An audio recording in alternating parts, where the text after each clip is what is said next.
Good afternoon, ladies and gents. Welcome to round 7 QAFL action today at Totally Workwear Park. The game between the Redland-Victoria Point Sharks versus the Palm Beach Lions. My name's Kane Browning. Joining the commentary position today is a bit of a special guest commentator, young Taylor Smith, Brisbane Lions AFLW 2021 Premiership player, former Gold Coast Sun, and former Bond Uni QAFL W player. Welcome, Taylor. Thank you for having me. I'm excited to be making my QAFL debut today. No, it's a beautiful afternoon for footy here today. Bit of a breeze blowing probably right to left of screen as you are watching. Geez, plenty on the line between these two sides, Taylor. Redland being undefeated and Palm Beach having a vast amount of injuries to probably some key personnel. They're going to really come up against it this afternoon against the Sharks.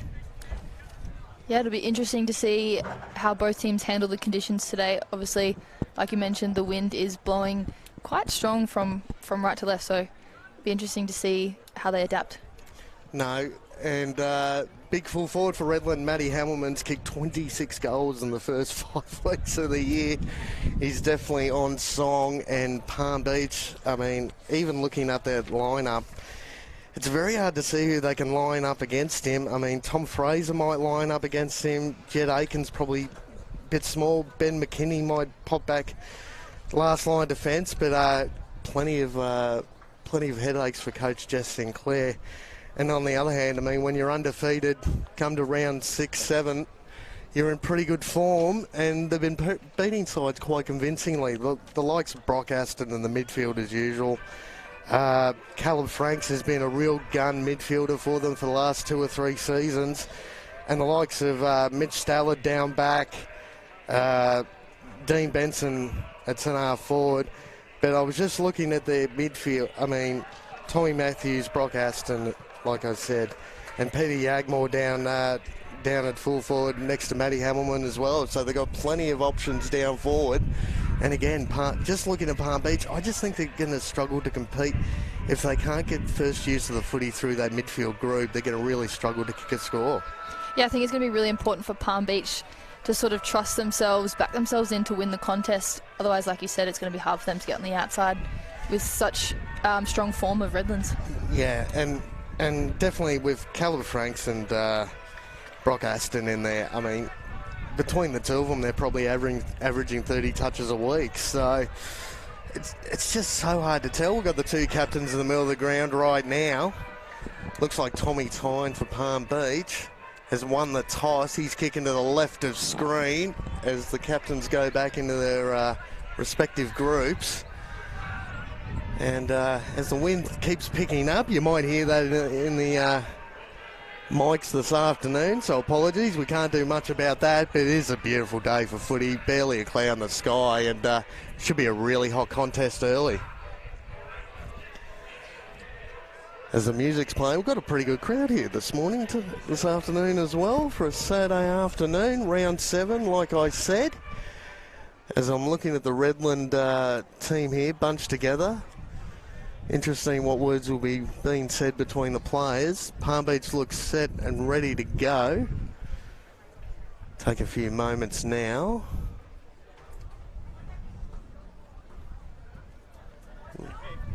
Not quite sure what we're celebrating this afternoon there. Looks like the two teams are coming together with the umpires.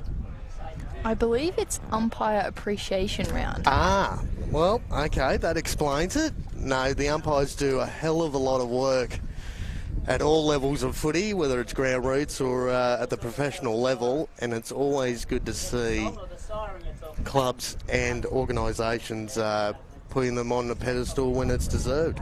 I think we definitely do underestimate the responsibility that the umpires have. I know myself did a little bit of just umpiring for school footy once, and it was quite challenging, so so much respect for the umpires. They do such a great job for our game.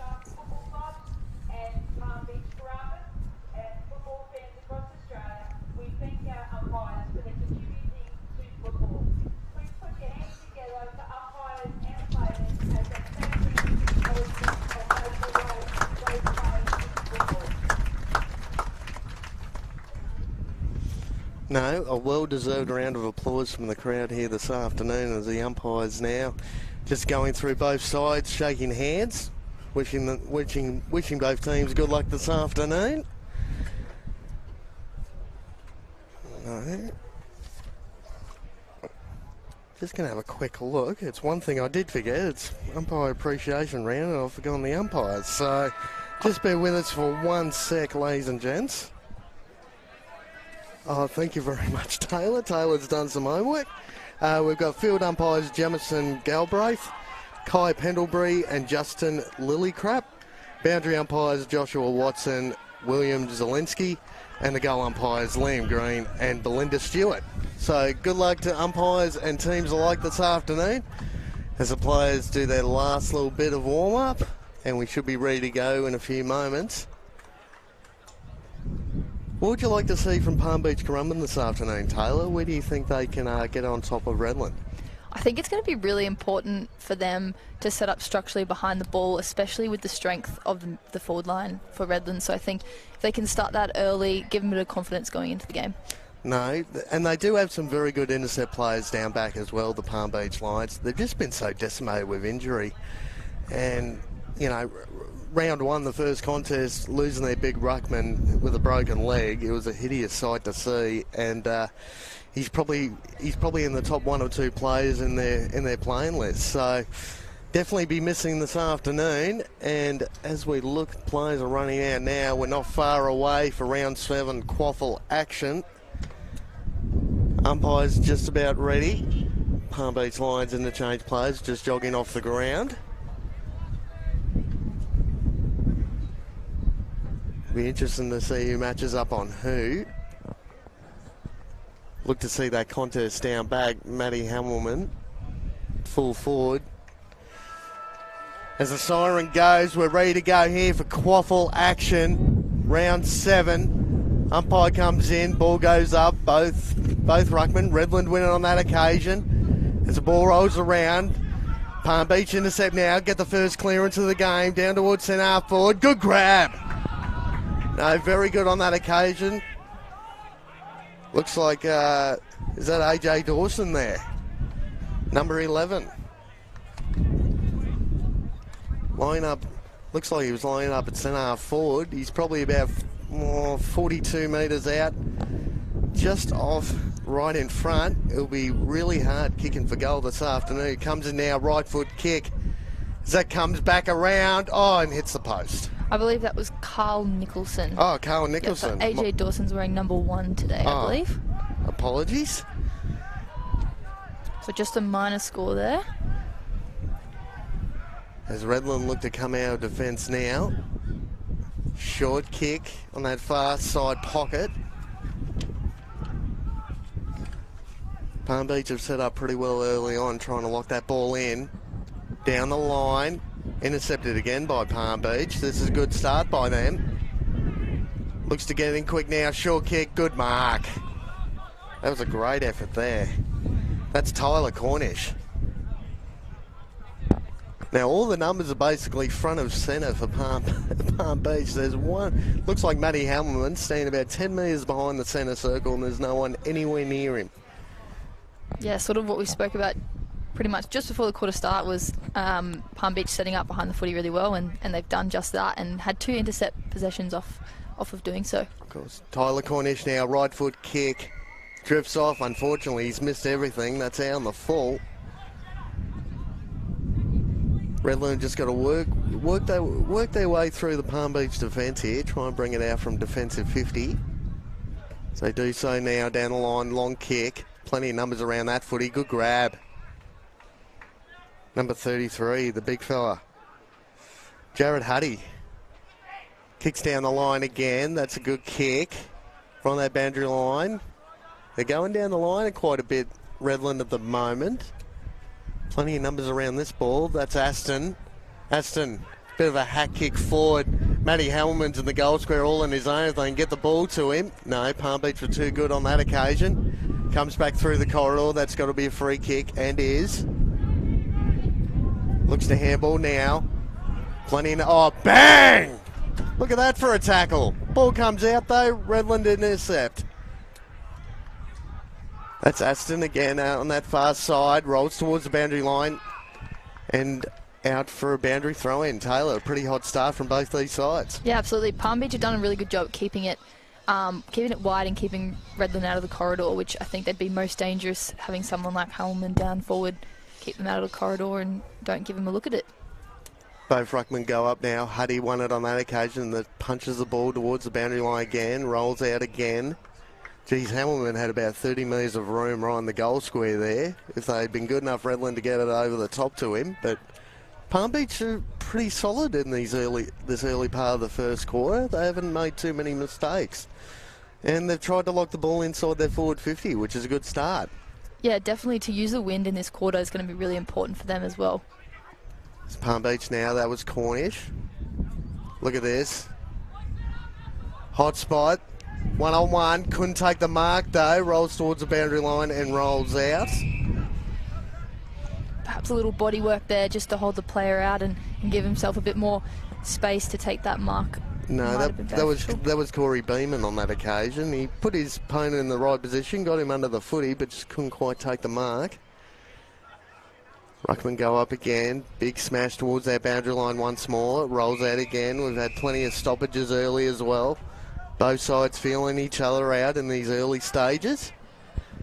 As again, there is not one player forward of centre for the Redland Sharks up to this stage. They've all pushed up the ground. Here we go now. Look at that for a snap. That's the first goal of the game to the Lions. Lions move to 1-1-7. Redland yet to score. Great start there. And I believe that was Malaki Dumas, number 29. Real goal sneak. I've liked the way he's played over the last couple of years. He's also a Allies representative from last year. Made the squad. I don't think he played too many games, but definitely made the squad for the Allies. And he's just that real in and under, front of centre, exactly like we saw. Beautiful right foot snap and a great start for the Lions.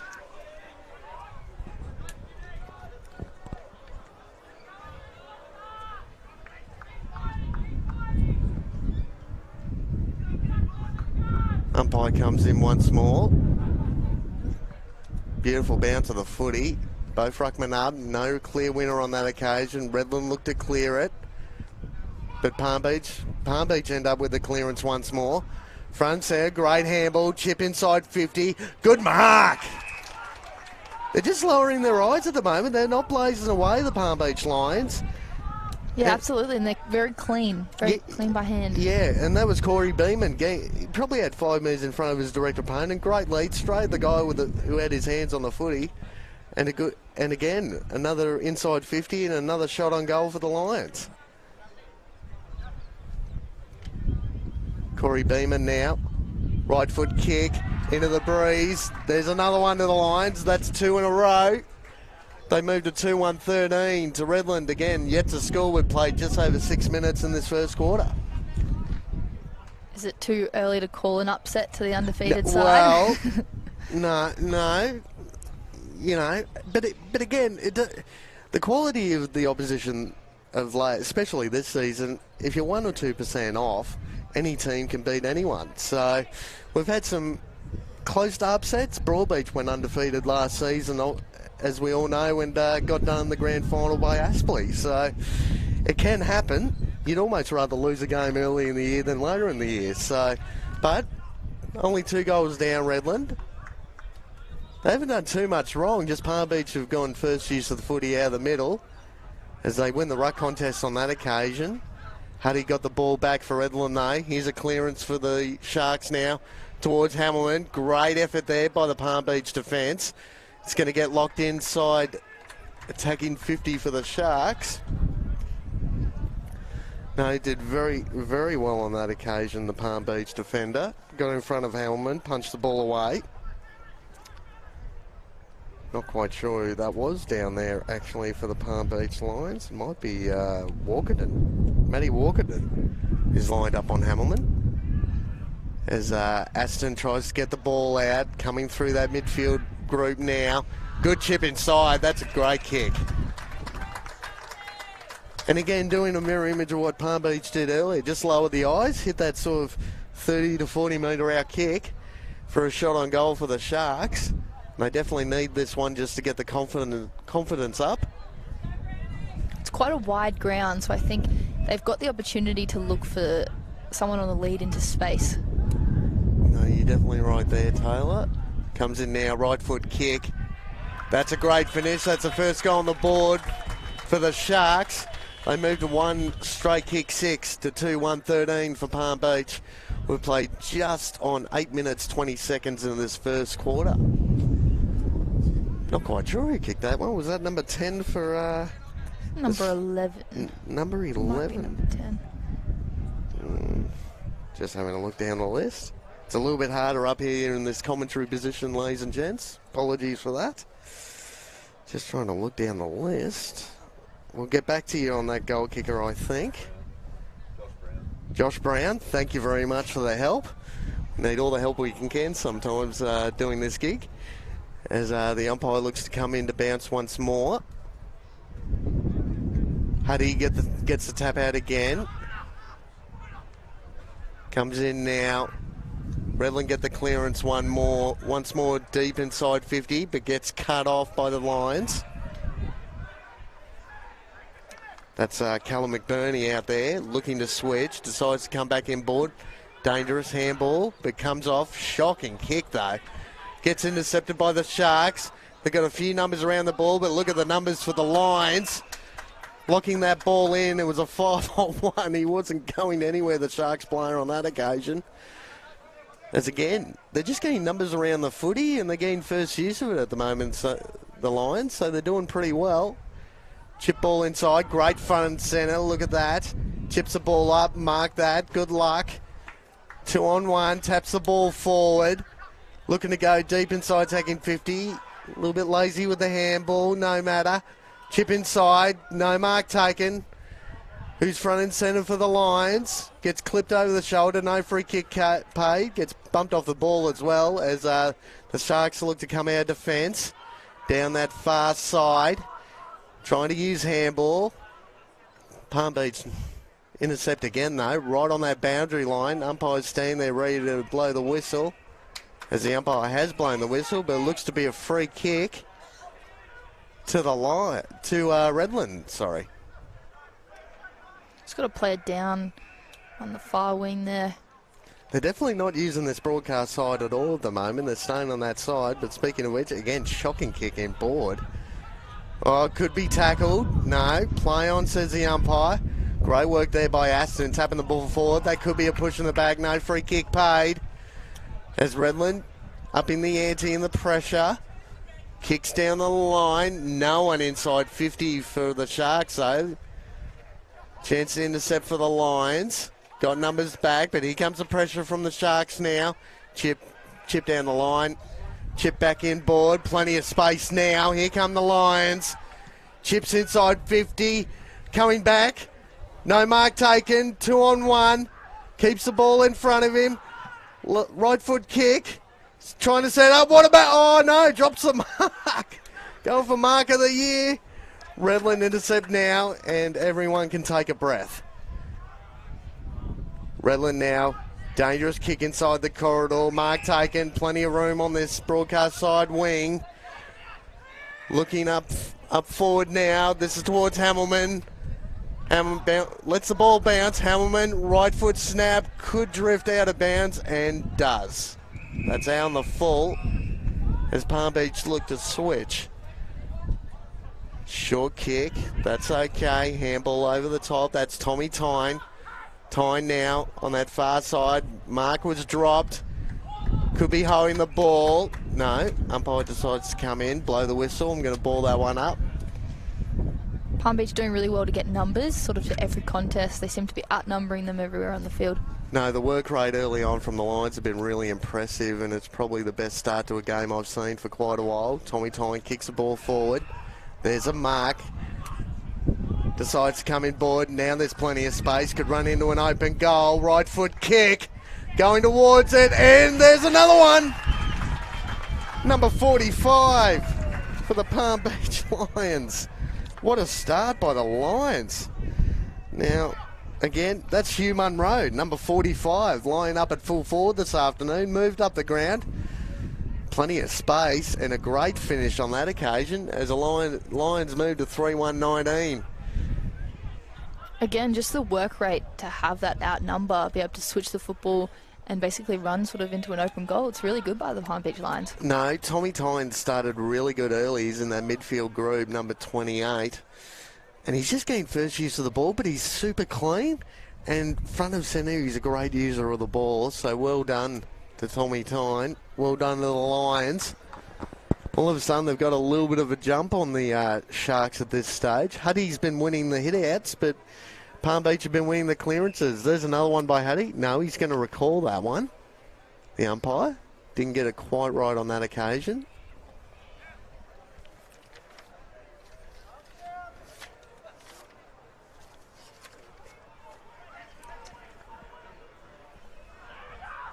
That's Cornish. Back to Cornish. Cornish launches a ball inside 50. Plenty of numbers around this ball for Redland. Ball hits the deck. Here we go. Palm Beach got first use of it. They get it intercepted. Ball rolling around through that corridor. Plenty of numbers from both sides. Who can be cleaner? And players pile in to lock the ball in for another ball up. Just the pressure rate for the Palm Beach Lions early on had just been through the roof, and Redland are really acting more reactive rather than productive at this stage. It's pretty surprising from the ladder leaders. As again, the Palm Beach Lions launch another attack, but gets cut off by Williams. Williams now one of the best backmen in the league. Chip to Aston.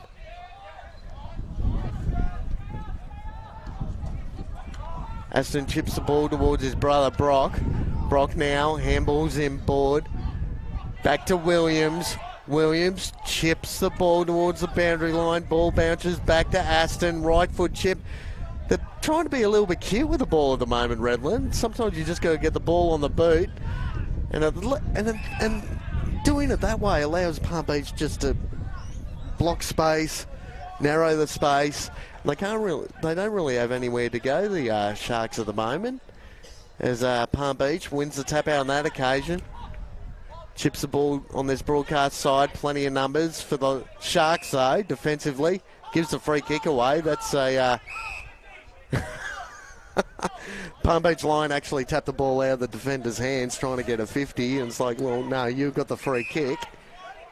As the Lions look to attack again down this broadcast side. Look at the numbers, though, for the Lions.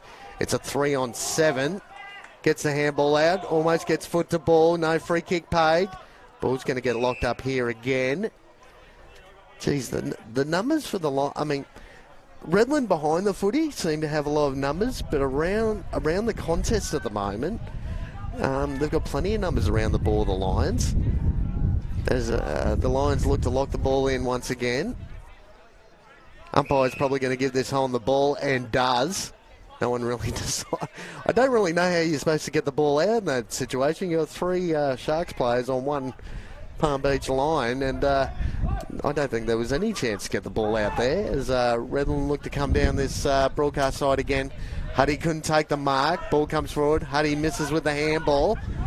But again, forward of the footy. Palm Beach have started extremely well. Tries to chip the ball. No one get a clear win. Oh, geez, that was a massive contest there. And locks the ball up for another ball up. Geez, Cornish got absolutely poleaxed by hip and shoulder. But that was brilliant by Redland on that occasion. Locked the ball in.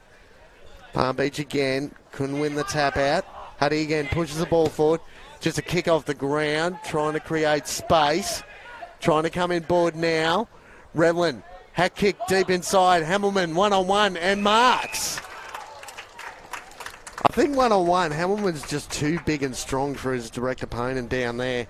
If they get him one-on-one deep inside 50, he could have a field day this afternoon, Hamilman. Pretty much just took the words out of my mouth. He is very, very strong one-on-one, and that's a great asset for Redland to have.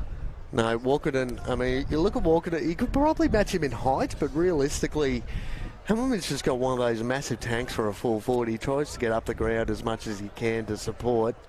But he's very good at getting back as well. And look at that for a beautiful kick.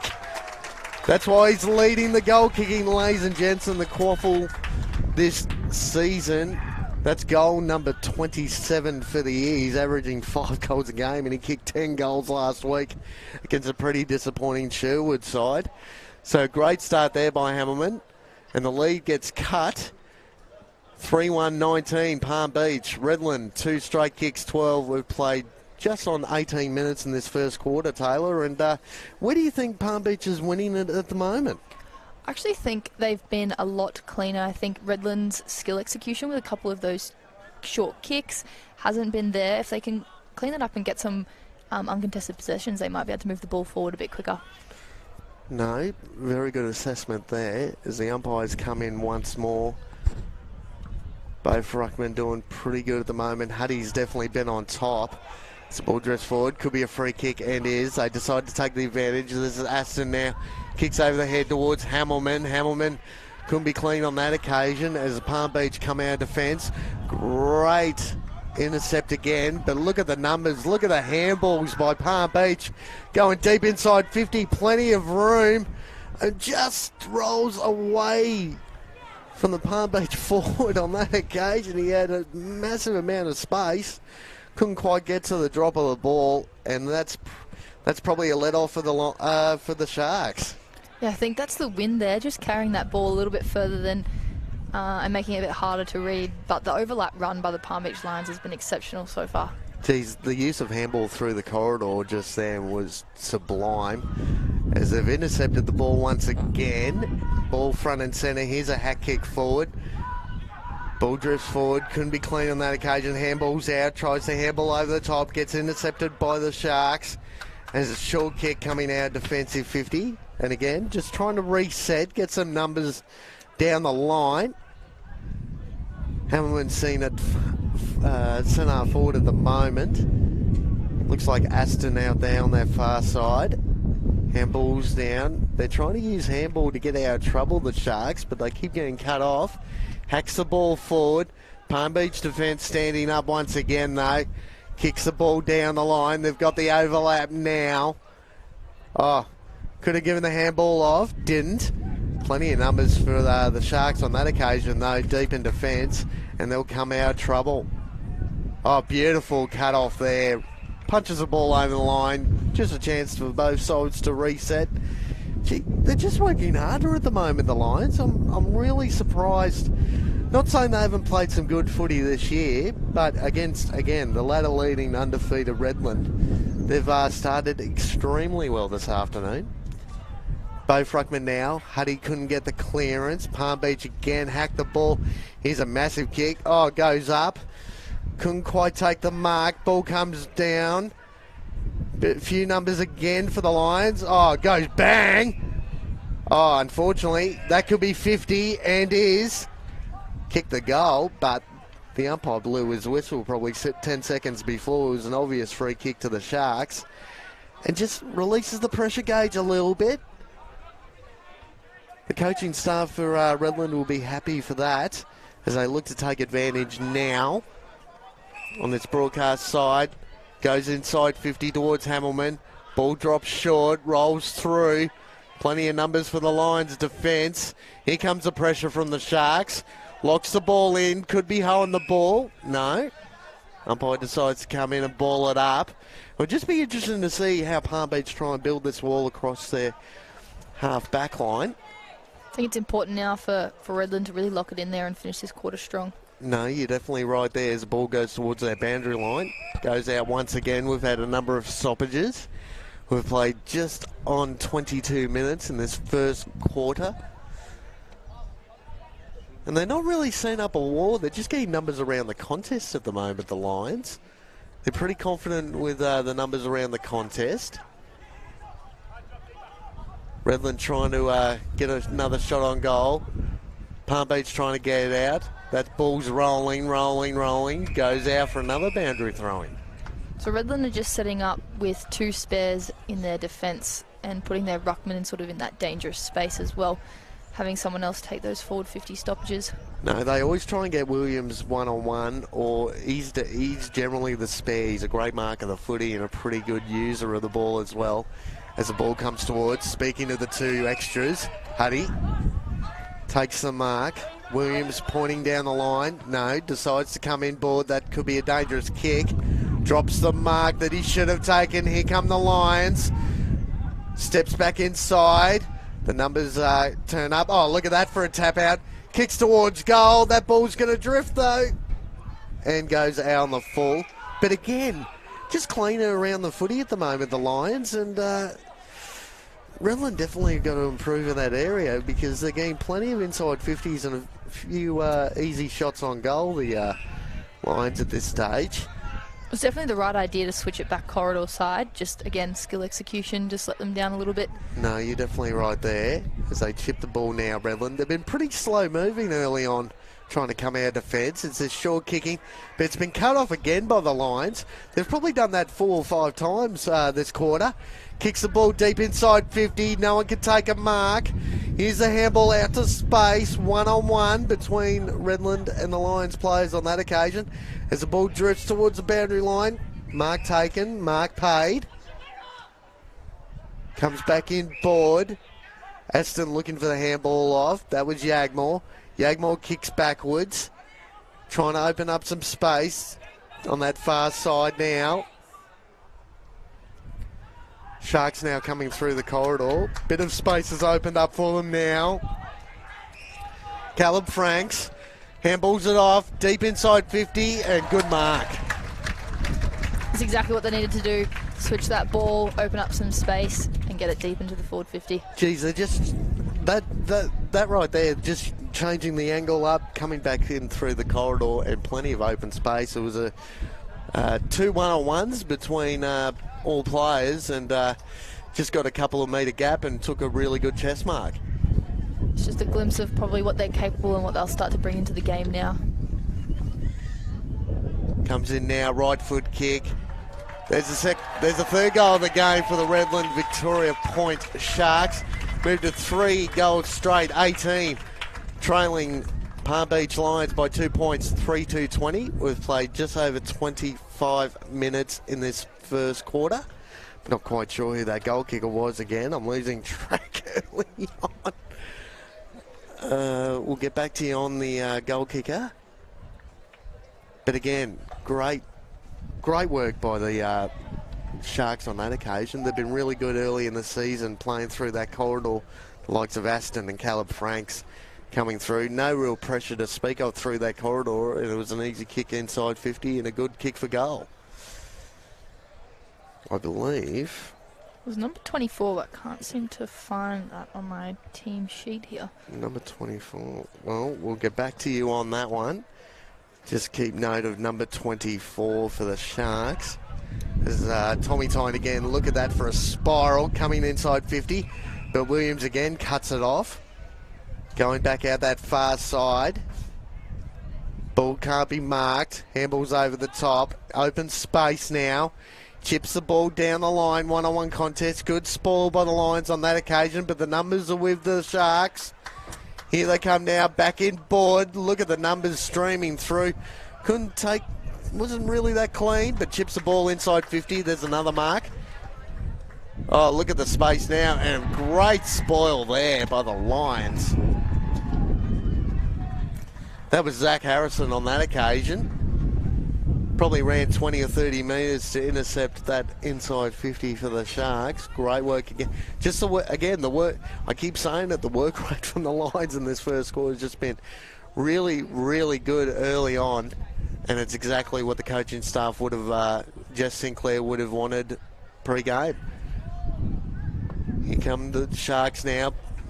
But the numbers are with the Lions. Ducks under. Could have got caught high. Aston gets the ball, gets tackled, handballs over the top. Snap on goal. That could be another one. Oh, shocking bounce of the ball. Straight to Hamilton. A great smother. Didn't know where that smother went. He was looking around like a headless chook.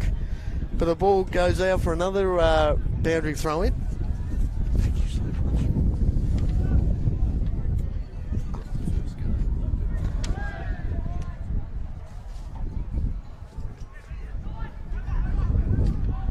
That was 24, wasn't it? Max Gardner, we were talking about before. He's actually making his debut for the Sharks this afternoon. So well done kicking that goal early in the first quarter. As Palm Beach look to come out of defence. They've got a couple of free men in that corridor now. No one on this broadcast side. No, they decide to switch. Here come the Lions. Slowing it up now. Coming back through the corridor where all the numbers are for both sides. Ball gets locked in. No, that's a free kick for the Lions. Brock Aston caught him high, I believe. Handball's off. Ball goes inside 50. A little bit of a push. That's Williams again. Staying to intercept at will. Comes up on this broadcast side. Here we come now. Step, weave, dodge, right foot, snap, inside 50 towards Hamilman. All the numbers with the Lions though. Hamilman ends up with a footy. Look at the numbers deep inside 50. Can't hit the target though. They've still got a free man deep inside 50. Kicks over the top. Touched off the boot again towards Hamilman. And Hamilman ends up, after all that, Hamilman ends up with a footy 30 metres out directly in front. Jeez, I don't know what was going on there. The ball was going everywhere. Plenty of numbers for the Sharks. Deep inside 50. The Palm Beach Lions defence was scrambling. Couldn't quite get to the drop of the ball. And after all that, Hamilman probably touched it 4 times and ends up with a shot on goal. Yeah, that's just his versatility. Like, he's a tall forward, key forward, but good at ground level. Able to move really well, super agile, and gets him into really good positions. And look at that for a finish. There's another goal to Hamilman, another goal to the Sharks, and they've hit the front. That's 4 goals straight, 24 to Palm Beach, 3-2-20. 4-point leaders, the Sharks. We're just ticking over 29.5 minutes in this opening quarter. But I tell you what, danger signs for Palm Beach down forward at the moment, because Williams, number 41, at fullback, is intercepting at will, and all of a sudden they're starting to run in waves, aren't they, Taylor, late in this first quarter? Yeah, absolutely. I think that passage of play a bit early on where they switched those lanes and got it in forward really quickly is sort of the energy that they needed. No, you're definitely right there. And just coming on to quarter time, Redland's worked really hard this quarter to get back into the game. It was a hot start by the Lions. That's Huddy again getting the tap out. But Palm Beach again looking to get the clearance. Hacks the ball inside 50. Hacks the ball, almost missed the ball. Handball over the top. This could be a shot on goal. Left foot snap, but again, play on, says the umpire. Didn't go the required distance. And the Redland player takes the ball over the line for another boundary throw. But here's a chance to get that goal back for the Lions. Yeah, really important here. Late in the quarter, just lock it in and keep that score sort of pretty even. They'll be pretty happy with the first quarter. Jess Sinclair will be pretty happy with this first quarter effort. But the Sharks, after all their hard work to get back into it, definitely don't want to give away an easy goal. As the siren goes for quarter time, Redland-Victoria point, 4 goals straight, 24. Palm Beach 3-2-20. Round 7 QAFL action between the Redland-Victoria Sharks and Palm Beach Lions. We'll be back for second quarter action in a few moments.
And welcome back to round 7 QAFL action. Quarter time here at Redland-Victoria Point's home ground.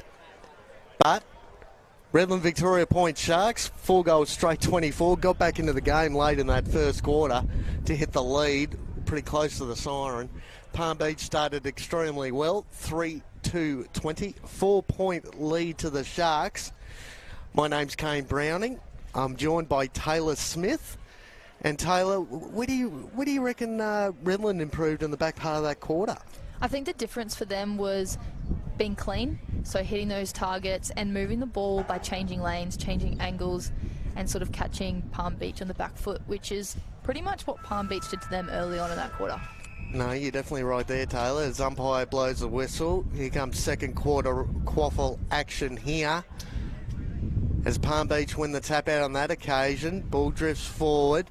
Redland looking to clear the ball out of the middle, but they're going backwards. Palm Beach's pressure has been really good early on. Great tackle laid. Huddy dropped the ball. No free kick. As the umpire comes in for another stoppage. They've been so good at stoppage work this afternoon, Palm Beach, and especially in that first quarter. Just being clean, getting first use of the ball, and having consecutive shots on goal. Speaking of going inside 50, here they go again.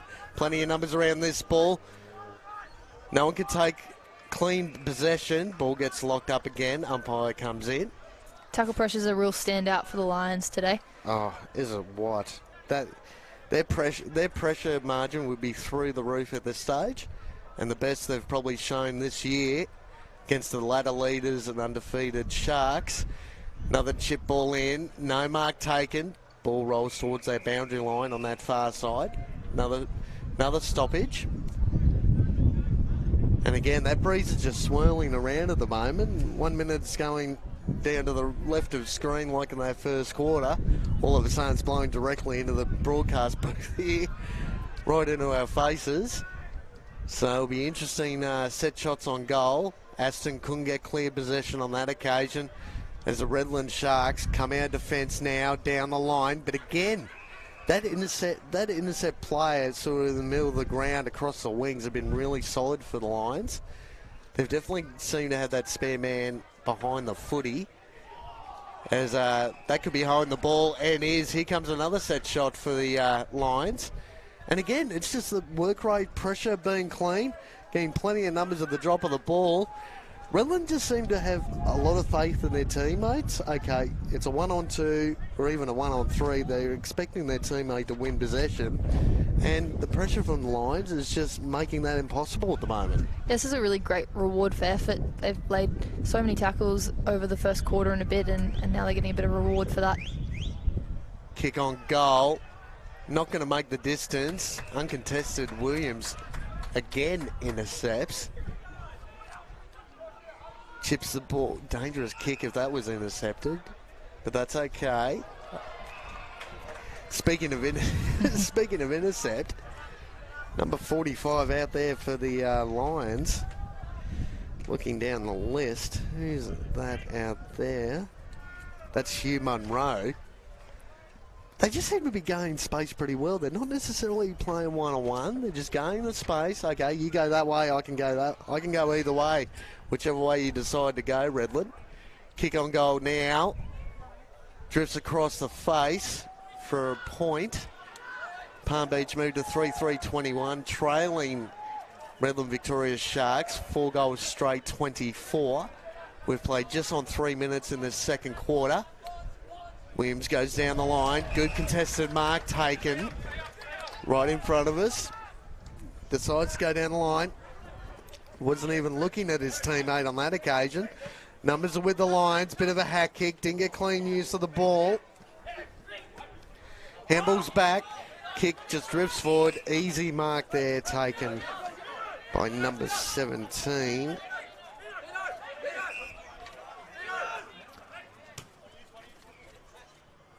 Well, it says Jake Harrison on the team sheet, but I don't think it is Jake Harrison. That name's been crossed out as the ball gets kicked out on the full. Could have been touched off the boot and is.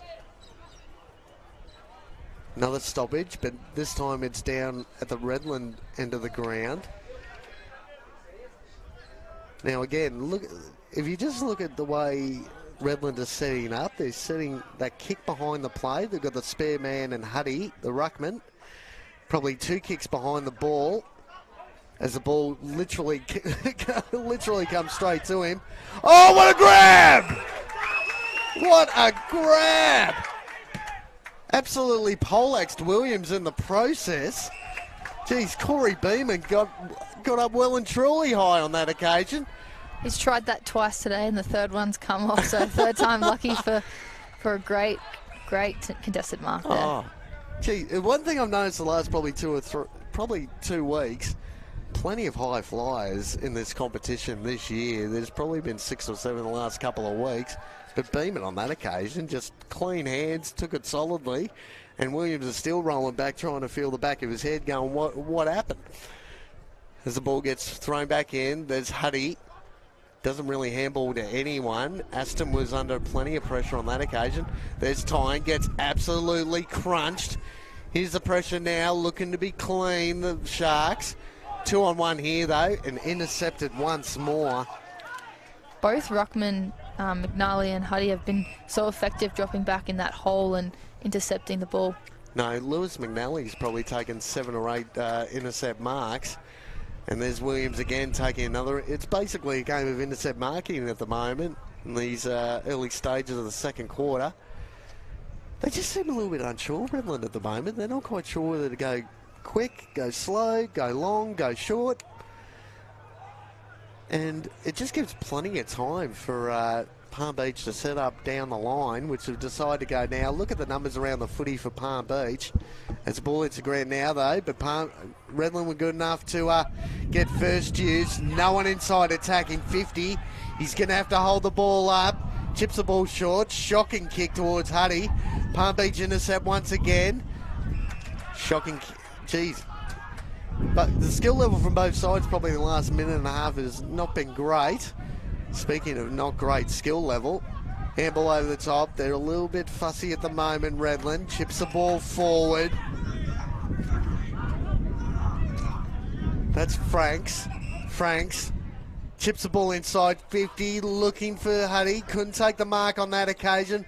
Ball hits the deck, gets intercepted though. Right foot kick, rolling towards goal. Just drifts to the right for another behind.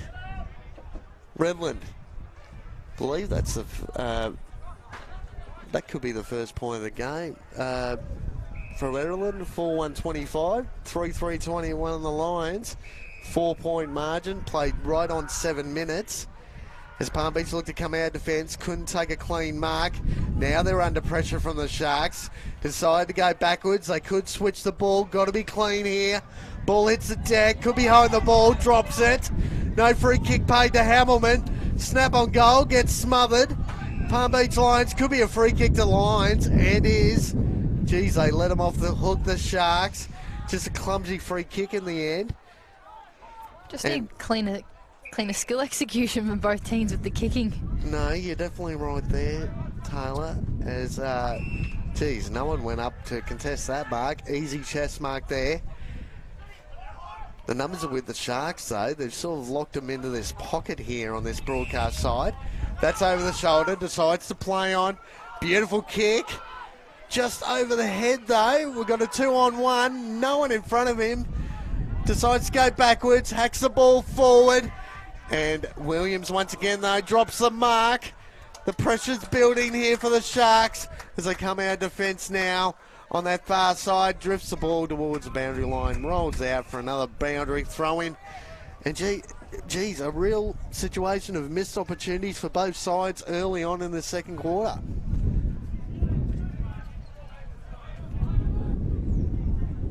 Umpire looking to throw the ball in now. Huddy looks to move the ball over. Huddy wins the contest on that occasion. But again, the Sharks are struggling to get the clearance, but they've got some open space now. Here comes Brock Aston. Left foot kick deep inside forward to Hamilton. Hamilton couldn't take clean possession. Ends up back with a footy. Right foot snap on goal. Coming. No. Just stays right of the goalpost for another point. 4-2-26.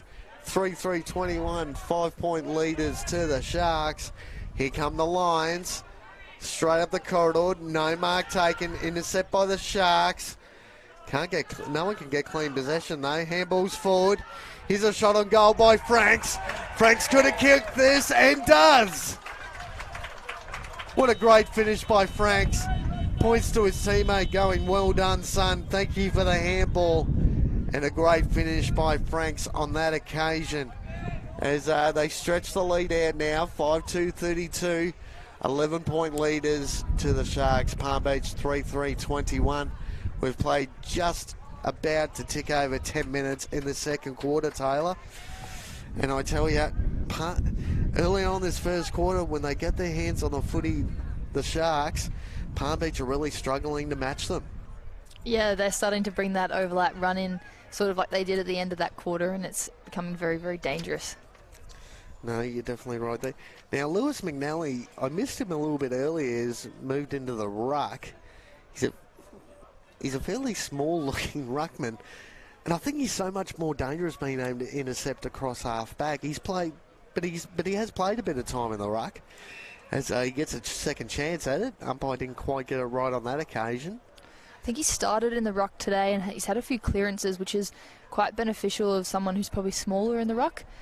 Becomes sort of a bit of a fourth midfielder and able to clear that ball. No, it's that second, third, fourth efforts Absolutely. by McNally that's been really impressive. But again, Williams, the intercept king of the QAFL this year, comes out to this broadcast side. The runner gets in the way. Ball bounces, drifts towards that boundary line. No one can take clean possession. Gets pushed over the line for another boundary throw-in. The runner going the way on that occasion. He was trying to jump out the way of the ball. Perfect position to take a mark. Almost got taken out by by the Redland player on that occasion. As McNally gets the tap out, ball drifts forward. No one can get clean possession. Could have been holding the man. 3-on-1 tackling here by the Sharks. The pressure gauge is slowly building up by the Sharks. They're equaling the numbers of the contest early in the second quarter, which is definitely an improvement from the first. Ball gets dropped though. That could be in the back. No, just hold the man, decides to play on. And Yagmore takes an intercept mark. He's ended up down across half back. He started up forward today. Coming out of defence now. Towards the big ruckman. No one can get clean possession. Ball drifts forward. Numbers are with the Sharks. Looking to handball over the top. And does. Coming inside 50. Could be chased down. No. Towards Hamilman again. Ball drifting. Oh, great work there by Palm Beach. Last line defence. Pushes the ball over the line for another boundary throw-in. Gee, some of the kicking inside 50 I've noticed has been not really good at all for Hamilman. Hamilman's been in front every single time, but the ball's dropping, a couple of metres in front of him every single time. So they've got to improve in that area, Redland. I think that's just a result of the pressure from the Palm Beach midfielders that they're putting on as they go inside 50. No, you're definitely right there. As Tyne looks to come out of defence, handballs over the top. A little bit fumbly here at the moment, the Lions. Here comes the pressure from the Sharks, trying to lock that ball inside 50. Goes towards their boundary line, gets punched over the line. Great pressure there by the Sharks. And again, as soon as they fumble one possession, the Lions, the Sharks are absolutely smothering them, all over them. And again, you can just feel that pressure gauge slowly building for the Sharks. They're moving in the right direction, and they're starting to get the ascendancy over the Lions in these early parts of the second quarter. Handball back. Here comes a kick inside 50 by Aston. Last line, takes the mark on the goal line. Brown again. Brown's been pretty solid too in this first half for the Sharks. You look at Hamilman, you look at Brown, they're really the only two targets inside 50 for the Sharks early on in this contest. Decides to kick over the goal umpire's head. There's another one to the Sharks. They move to 6-2-38, just starting to get the ascendancy on the Palm Beach Lions, who are still seen on 3-3-21. They've kicked one behind in the second quarter so far. And, geez, they've got to do something different right now, the Lions, or all of a sudden the Sharks could kick another 2 or 3 and they're really on the back foot. Yeah, Murdoch in the midfield for Redlands has been extremely influential out of the midfield this quarter, and something probably they missed in the first quarter. No, you're right, and the likes of Caleb Franks is in there as well. Caleb Franks is such a good user of the footy, but we've got a blood rule here. Both players looked at their knees and went, hang on, who's bleeding? What? Looks to be the Sharks player on this occasion, and I believe that is actually Franks. Getting told, well, you got a bit of blood on your knee. Tried to wipe it off with the shorts. Umpire wasn't having it. As he comes off now, geez, when you take Caleb Franks off the ground and you get Brock Aston on the ground, that's a great change-up to have at the disposal of the Redland Sharks. As Huddy again, almost kicks the other ruckman in the head. McNally almost had his head taken off.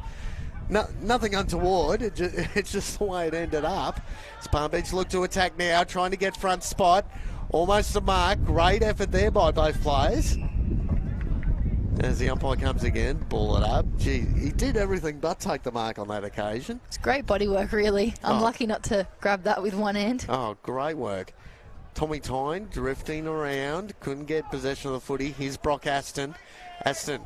Not the best handball in board, but again, the Sharks lock the ball up again. And all of a sudden, they seem to be outnumbering, out-pressuring, outworking the Lions. And every time a Lions player gets the ball, they've got 3 or 4 tacklers chasing after them and laying solid tackles. Huddy again, McNally couldn't get the tap out on that occasion. Huddy hacks the ball forward, could be holding the man, no free kick paid. Here's some open space. Look at that, Hamilton coming back. Brownie roaming back. Brownie gets pushed off the ball. Great effort there by the Lions defence as they come out of trouble once more. Comes down the line. That's brilliant by Palm Beach. Just composure there to find that kick out on the wing. That was Granville out there. But the Sharks have intercepted towards Hamilton again. Hamilton gets the bounce of the ball. Right foot kick. There's another one. I believe Hamilton's kicked 3, adding to his league-leading goal-scoring tally. And Redland, again, stretch that lead, 7-2-44, 23-point leaders. Palm Beach, 3-3-21. And I tell you, they're definitely taking advantage of this wind, the wind in the second quarter. Palm Beach right now just don't seem to have any answers. Again, the combination of Brown and Hamilton's working so well for Redlands, and he's on track to continue his average of 5 goals a game by the looks of it. Jeez, and it's almost that, the Pagans paddock situation, because both players are moving up the ground. When they do get the clearance inside that corridor, they're hacking the ball forward, plenty of space in front going into an open goal, and the likes of Hamilton and Brown running onto the footy, and a great finish by Hamilton on that occasion. Here we go again in the middle of the ground. That's holding the ball. Advantage paid. Here come the Sharks once more towards Hamilton. Hamilton, no. Good effort by the defence of Palm Beach on that occasion. Knocks the ball over for another stoppage, but they're just locking the ball deep inside 50 at the moment. And Palm Beach have got to be so careful not to give away, whether it's an easy free kick or an easy shot on goal, because that lead is definitely starting to stretch out. As the umpire throws the ball in, McNally got first use of the footy, dropped it though. Here come the Sharks, snap on goal, couldn't get clean possession. Here's another snap into open space, ball drifting, bounces just in front of the Redland player. That's Brown again. I'm not sure what that was. That looked like a handball gone wrong. As Palm Beach look to come out of defence now, coming down the line. No, decides to come back inside. Here's that change of angle we were talking about earlier. Got to hit the target though. Couldn't on that occasion. Here come the Sharks once more. Intercept. Drop the ball on that occasion. That's holding the ball. Great effort there by the Lions. And good intentions again. Change the angles and sort of open up the ground to create some space. No, they're trying to go through that corridor, gain some space. Great kick inside 50. Mark taken. He's probably right on his range, though. He's practically where he's going to be kicking the ball. No, decides to go down the line. Deep inside, Williams is there. That's a push in the back, though. There's a free kick. It's a very difficult kick from that pocket with this win, so it'll be interesting to see if he has the shot himself or looks to pass it off. No, you're definitely right there. I'm just trying to look down the list again. Number 11's got the ball again. That's Nicholson.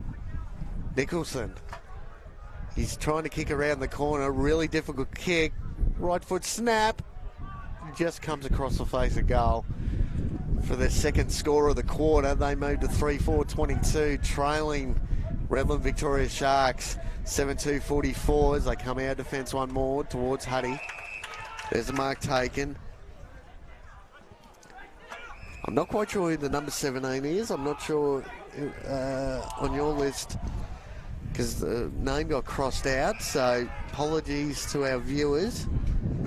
As Palm Beach look to come out defence once more, but the umpire's calling it back. That's Callum McBurney. McBurney goes across. Here's Tyne. Tyne looking to come in board. Handballs. Umpire almost gets in the way. Handball over the top. Coming back through the corridor looking to support. Here they come now, the Lions. Changing the angles. Going to that far side. Ball doesn't hit the mark though. Here's a chance for the Sharks to intercept. Numbers around the footy for the Lions. Ball gets locked up once more. Umpire comes in, decides to ball it up.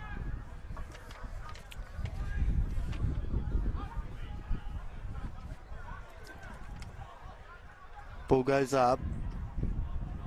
Huddy can get the clearance. Palm Beach do. Hacks the ball forward. 1-on-1. Williams was there again to knock the ball down. Oh, great bump there. Good tackle laid. No free kick paid. Here's Williams again. Redland's got the numbers though. Look on that far side. The overlap's happening for the Sharks. Comes in board now. There's another overlap. That's Franks. Franks chips the ball towards Hamilton. And again, just that last kick inside 50 has been off all day long for the Sharks. Hamilton might have had 5 or 6 shots on goal already if they were cleaner. And the Palm Beach defence gets let off the hook once more. I think a couple of those kicks have been probably a little too far outside of 50, especially when they were going the other way and they were against the wind. They probably need to sort of launch a bit more closer to that 50 line. And it's so much easier when, I must admit, Hamilton has been leading sort of away from the man who's got possession of the ball. So it does make it a little bit more difficult. Sometimes you just got to lead at the bloke with a footy. Oh, speaking of blokes with a footy, here's some open space for the Lions. Looking to attack now. Goes inside 50. That's better from the Lions. And geez, that's Nicholson again. Nicholson has taken a few marks this quarter. He had a pretty good start in the first quarter. Went missing towards the back end of the quarter though. But he's got another shot on goal. But again, he's right on he's probably going to be kicking this right on 50. And into that breeze, I'm not sure if he's got the range to kick a goal here. Can hear his teammates telling him to take his 30 though, so gives them an opportunity to set up behind the ball. Right foot kick, Nicholson. Geez, that's a beautiful kick for goal. I was completely wrong on that one. He's got one. And Palm Beach kicked their fourth, 4-4-28 to Redland-Victoria point 7-2-44. We've just ticked over 23 minutes in the second quarter. And to say they didn't need that goal, Taylor, is an understatement.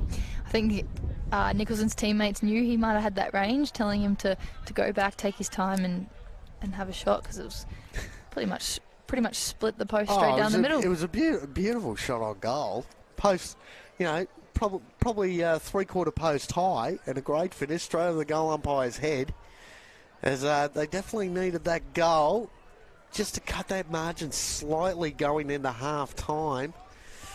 4-4-28, the Lions, trailing the Sharks 7-2-44. Umpires in again. Now, this could be a 6-6-6 situation. Is that yep, that's a warning. Looks like Palm Beach had 7 in their forward line. And let's just see if hopefully Huddy doesn't kick McNally in the side of the head this time. No, that's a bit of a cleaner ruck contest. Aston gets the clearance. Going towards goal. No one can take clean possession of the ball. Palm Beach are good on that occasion though. Coming out of defence. Down the line. Mark taken. That's better from the Lions on that occasion. That was Fraser neat. Chips the ball short. And again, just trying to change the angles up now. Oh, great smother there by the Sharks. Ball still ends up with the Lions, though. They've got some time. Kicks the ball forward. That's Curry. Oh, sorry. Got that one wrong. Apologies to our viewers. Palm Beach now. Deep inside attacking 50. Plenty of numbers around this ball. Great mark! Oh. But holding the man there. Geez, Nicholson did all the right work, and Nicholson wasn't the one who gave the free kick away. It was one of his teammates, and Williams gets the free kick. Goes outside. That's Aston. I believe that's Caleb Aston. Goes down the line now. Shocking kick into the corridor. Here's a chance for the Lions to intercept. Check side kick. That could end up good, and does. Is that Nicholson again? That's Nicholson again. Jeez, he's taken 3 marks in probably 5 minutes. Had a couple of shots on goal. And great work by Nicholson on that occasion.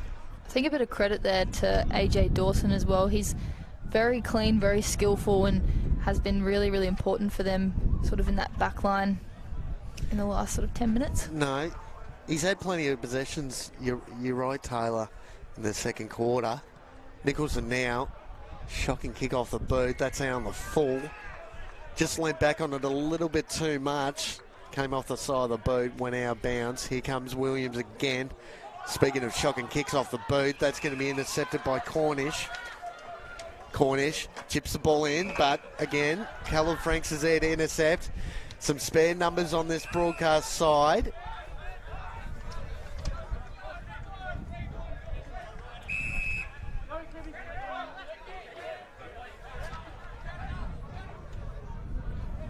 That's Brown. Apologies for the drop in broadcast. Kick inside. That's Aston. Yagmore deep inside 50 towards guess who? Hamilman. And again, probably only the second time he's had a true one-on-one contest. And Palm Beach player down there was pretty good on that occasion. He's been pretty good in those one-on-one contests, just being able to use his body. At least compete, make it a 50-50, and was able to punch the ball over the line. Considering the strength and size of Hamilman, I think the defender down there has done really well to sort of, like you said, halve those contests and give the other defenders to get time to get to the fall of the ball. No, that's Walkerton. And look, I don't know too much about him. He started on the bench this afternoon, pretty much came on the first 5 minutes to line up on Hamilman. And realistically, he's done pretty well in this first half. As McNally gets the tap out, but straight to a player. Oh, Brown couldn't take an easy chest mark. Ball ends up with Hamilman. Hamilman hits the deck. Great smother there. Look at the pressure by the Lions. Gets tapped towards the boundary line. Is that deliberate? No. It was brilliant by Palm Beach just to not let Redlands concede there. No, putting your body on the line, whatever it takes. Wasn't going to give him an easy shot on goal. And Brown, to be fair, dropped a pretty easy chest mark right on the goal square, so he'll be pretty dirty about that one. As Redland get possession. Plenty of numbers around this ball. Snap on goal. Geez, try and mark that, guys. Ball drifts towards the goal line. Gets pushed over the line. Another rush behind for the Sharks. And Palm Beach, that pressure gauge is just slowly, back into this quarter, just slowly dropping. Again, a little bit of first use of the ball. Decides to go straight up the corridor. No mark taken. Here's Cornish now. Here come the Lions. One-on-one, deep inside 50. Pushes off Williams. Great mark. Again, exceptional bodywork by Beeman there. Beeman. Well, Yagmore ends up with a footy. I don't know what happened there. As Huddy pushes towards right in front of our broadcast area, chips the ball now. This is Franks, starting to get plenty of possessions. Franks is in the second quarter. No mark taken. Here come the Lions. Handballs to Cornish. Cornish looks up, gets crunched.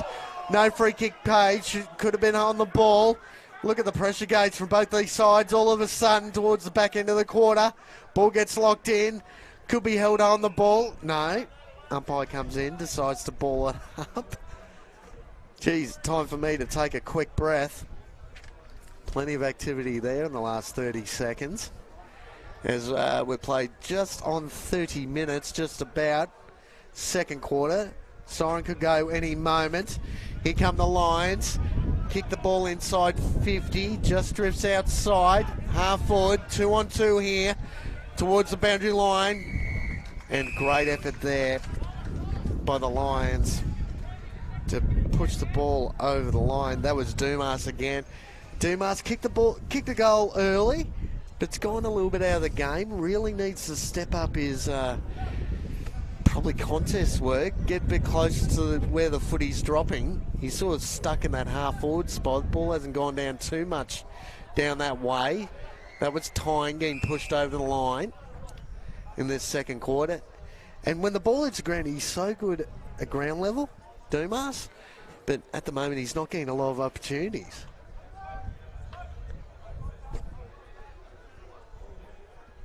This is McNally. There's a siren for half time. Round 7 QAFL action. Redland-Victoria point 7-3-45. Leading the Palm Beach Lions 4-4-28. We'll be back for third quarter action in a few moments.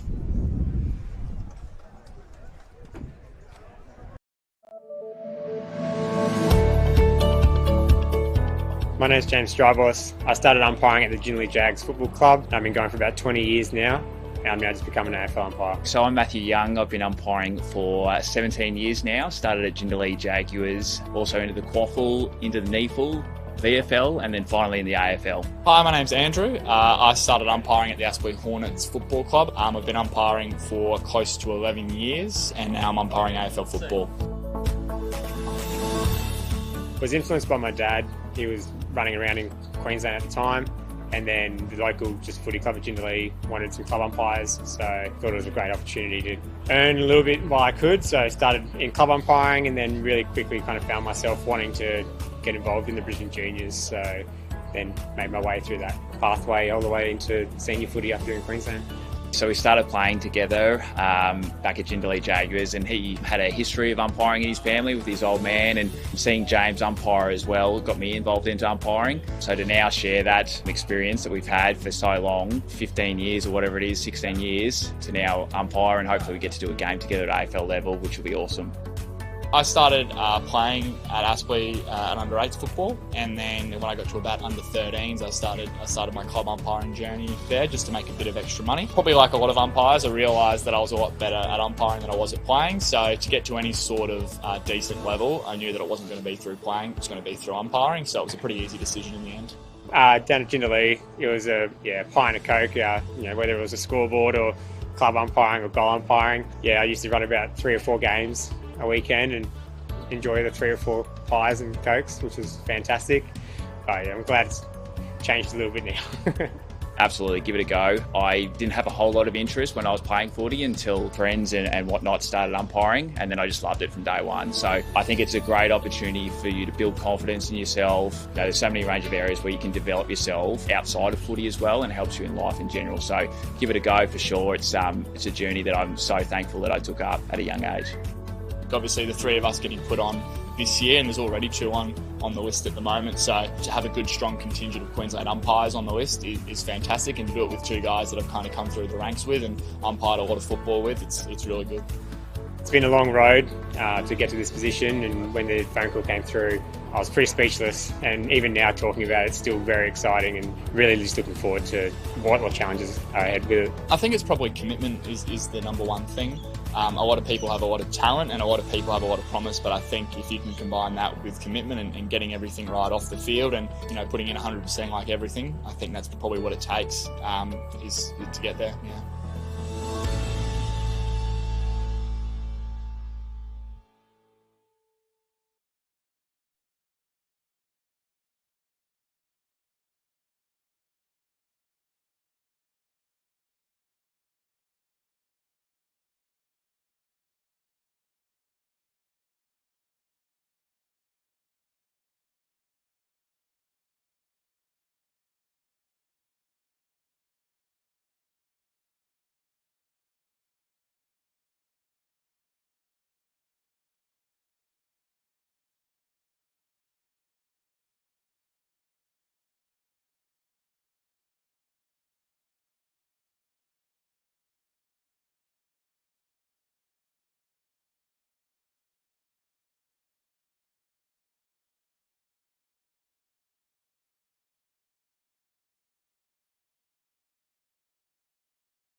And welcome back to round 7 QAFL action here at Totally Workwear Park. My name's Kane Browning. I'm joined by Brisbane Lions Premiership player Taylor Smith in special comments. And it's a really good contest this afternoon, ladies and gents. Redland-Victoria Park got the jump in the second quarter, though. Got back into the game, took the lead, and haven't been headed since. Redland-Victoria point leading 7-3-45 to Palm Beach 4-4-28. And Taylor, where does Palm Beach need to improve in this third quarter? Because they were good in the first with their ability to intercept across half back. But Redland got on top of that second quarter, started using corridor, and they had plenty of shots on goal in that second quarter.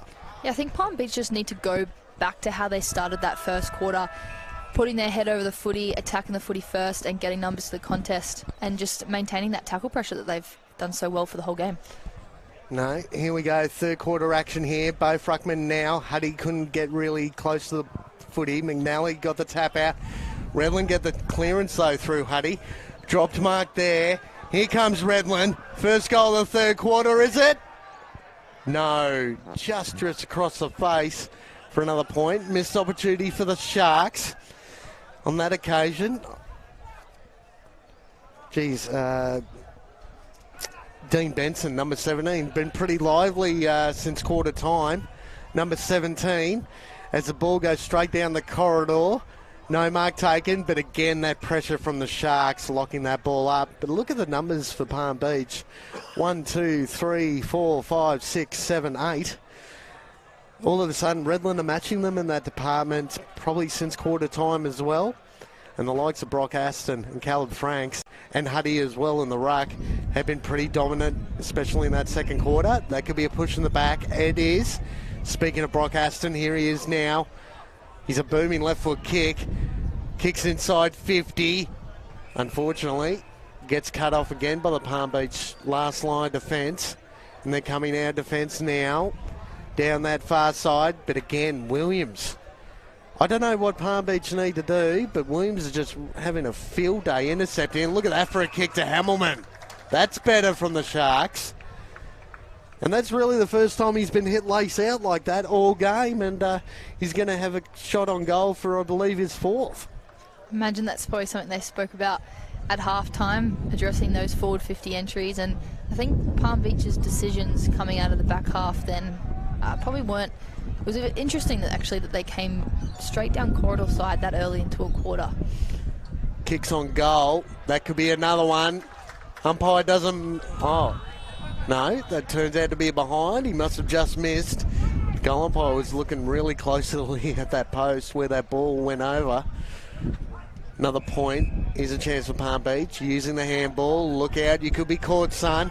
Handball's over the top. Kicks towards centre half forward. Great mark taken there. Kicks deep inside 50. Look at the ball now. Can't take the mark though. Oh, gets taken head high. That's a free kick to the Lions. They're going to have a shot on goal. Probably 25, 30 metres out on a pretty tight angle. Nicholson really good there again off the half forward. He's been very, very dominant since the second quarter. No, Nicholson's been really lively, taking a number of contested marks, and he's a real draw card for the footy at centre half forward. Comes in now, right foot kick. We're right behind this one. Look at that comeback. That's a great start to the Lions in this third quarter. That's goal number 5, 5-4-34, cuts the margin down. Redland 7-5-47. 3.5 minutes into this first. Pardon me, ladies and gents. Couldn't hold that one in anymore. We played 3.5 minutes into this third quarter. So goal there to Liam O'Brien. First major of the day. Liam O'Brien's been pretty solid across half forward. He looks like a pretty solid body. He's not the tallest man in the world, but he's pretty good one-on-one. And he just ran to the right spot. Unfortunately, couldn't take the mark. Second effort, got the free kick. And a beautiful right foot kick basically on the boundary line. Yeah, difficult angle with the wind as well, because again it's sort of blowing straight into the commentary box here. Both ruckmen go up now. That's McNally. The ball gets recalled though. Umpires have done a pretty reasonable job this afternoon. Both Ruckman, McNally, Ruddy again, no clear winner. Palm Beach looking to clear now. Another solid tackle. Palm Beach player down. I'll let you keep an eye on that one, Taylor. I'll keep watching the play. Handball over the top. Free kick paid. That could be to the Sharks, and is. That was Dawson down there for Palm Beach. He might be a bit winded. Yes. Sharks now being a little bit lazy with that kick. Just kicks to space towards the boundary line. Ball rolls over. I was going to throw that one back in. Pressure by Palm Beach caused a bit of chaos and hesitation there with that kick. No, you're right there. A little bit of push and shove in this midfield battle as well. Smiles on the face though, it's all in good fun. Ruddy gets the front spot. This is Franks, gets the clearance. Intercepted again by Palm Beach across half back. Looking to move the ball quickly. Not a lot of numbers in front of him. This will be an interesting kick. Decides to switch. Really dangerous. Could be intercepted. And is. Here we go now. Steps back inside. Right foot kick. 1-on-1. Great mark taken there. Last line defence. And that's Ben McKinney. McKinney kicks the ball forward. Mark taken by Palm Beach. Down that far side of the ground. Had all the momentum in that first quarter. They were kicking with the wind. Launches the ball inside 50. Here comes Williams though. Williams, first possession, no free kick paid. Gets ripped off the footy. Again, no free kick paid. Ball just rolling around there. Palm Beach are going to try and lock this ball in, and does.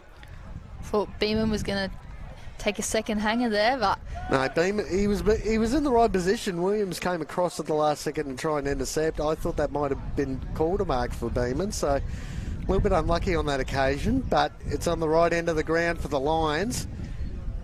Try and kick another one. Ball gets thrown back in. Great contest between Huddy and McNally this afternoon. Handball's back. Geez, mark that, boys. Plenty of numbers around this footy. Look at this. Ball hits the deck, comes over the back. But first use for the Sharks. Kicks towards the line. That has to be deliberate. And is. He really had no one to kick to. There were 3 spare numbers for the Lions. As they come inside attacking 50 now. Gets absolutely crunched. McNally's there. Handballs it back to Tyne. Tyne, smart kick across the ground. Plenty of space on that other side. And here comes another shot for the Lions. that combination of Dawson and Tyne there all day, they've been both so clean, so skillful, and linking up and making that smart decision just to switch it across the 50. Probably caught the Redlands defence on the back foot a little bit. No, and you definitely, and that's the key word, just smart with the footy. Great, use his vision, peripheral vision, hit up the target, right foot kick on goal. He's launched that, and that is a goal. Umpire says, yep, all clear. That's what they needed, the Lions. All of a sudden, the margin's been cut to 7 points. Redland-Victoria point leading 7-5-47. Palm Beach 6-4-40. We've played just on 8 minutes in this third quarter, the premiership quarter, as we all like to say. And this has all of a sudden become a really hot contest. I think Palm Beach have definitely started this quarter much like they did in the first quarter. So good to see that they're able to sort of carry that throughout the whole game. A little bit of reward for effort early in the, and again, when you get that pressure level up, the tackling pressure up, all those 1%ers, all of a sudden the rest of the game seems to follow suit. It becomes a lot easier, and they've had a couple of inside 50s and kicked a couple of goals in the start this third quarter, so it's a good start by the Lions. Can they get another one, or are the Sharks going to get one to counter back? Umpire recalls the ball again. It must be a difficult day for the umpires too, with this gusty, swirling wind. Once the ball hits the air, it's going all over the place. McNally wins the ball on that occasion. Redland again. Look at the pressure by the Lions. Puts a beautiful shepherd on, was Franks. Gets the clearance. Here comes Palm Beach intercepting once more though. hits Cornish. Cornish on this broadcast side, handballs it off, kicks down the line, 1-on-1, no one can take the mark, ball drift towards half forward. First one there are the Sharks though, and just chips a ball forward, and that's Franks once more. Not sure if that was 15 metres, but No, but I'll take it. geez, Franks is the one for me for Redland that's really got into the game, and he's about to get the footy again, another uncontested mark. He's really lifted the work rate in the second and the early part of this third quarter. He's definitely the one to try and put some clamps on. That's out on the full. No free kick paid. So it'll be Palm Beach coming back inside. Gets called to play on. Handballs over the top. Here comes the pressure gauge from the Sharks. Beautiful kick inside. Mark dropped though. Franks had the footy. Here comes Brock Aston. Left foot kick deep inside 50. No mark taken. Palm Beach seem to have the numbers though. Hamilman lays a tackle. Great pressure there by the big man. Unfortunately, is giving away the free kick. A little bit unlucky, Hamilman, on that occasion, I would have thought. He did everything right. Just held on to the man a little bit too long. And Palm Beach come out of trouble again. Here come the Lions down that far side wing. They've used it quite a bit this afternoon. Just holds the ball up now. Looking to go inboard. No, decides to go down the line. Right foot kick inboard. Shocking kick, but could come off. Here come the Lions. Deep inside 50. 1-on-1 and a mark. Great effort there. Jeez, it was a 3-on-1 in favour of the Sharks. I thought they had all the numbers.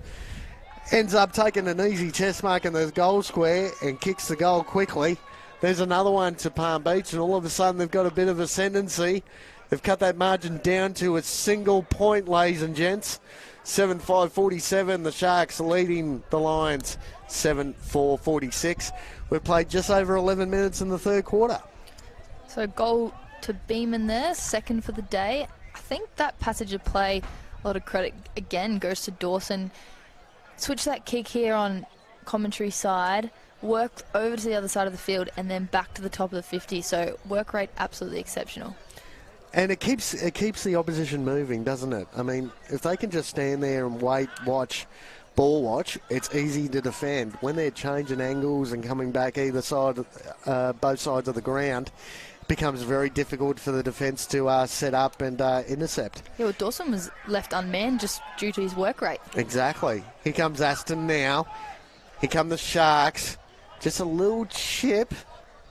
Couldn't quite get clean possession on that occasion. Look at that from the Palm Beach. Intercept once more, almost takes out a teammate, gets absolutely crunched. No free kick played, says play on, says the umpire. Hat kick forward. Williams again, couldn't take the intercept mark on that occasion. Beeman there, put the pressure on. Ball bouncing. Someone jumps on the footy. And the umpire comes in and says, give it to me, guys. I'm going to throw that one up. Just having a look how Palm Beach is setting up now. Looks like there's 2 or 3 extra Redlands in the forward line. But potentially a concussion protocol here. Brad Murdoch, number 13. But I tell you, I was looking at Murdoch. Turns out someone's taken, 50-metre penalty. Not quite. I wasn't watching the play at the time, I must admit. Palm Beach ended up with a free kick. Dawson's got the ball again. Dawson's got the ball again. He's got the ball on a string at the moment. This will be another goal to the Lions. And would you believe, to hit the lead early part of the third quarter.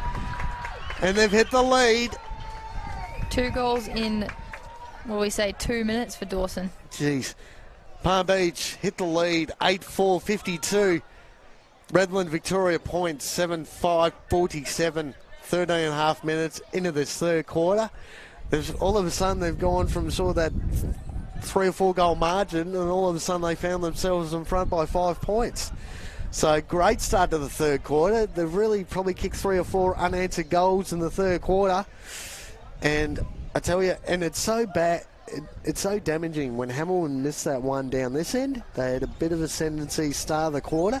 And all of a sudden, Lions have gone back the other end and gone bang, bang, bang, bang, and hit the front. So the pressure is now on the Sharks to get back into this contest.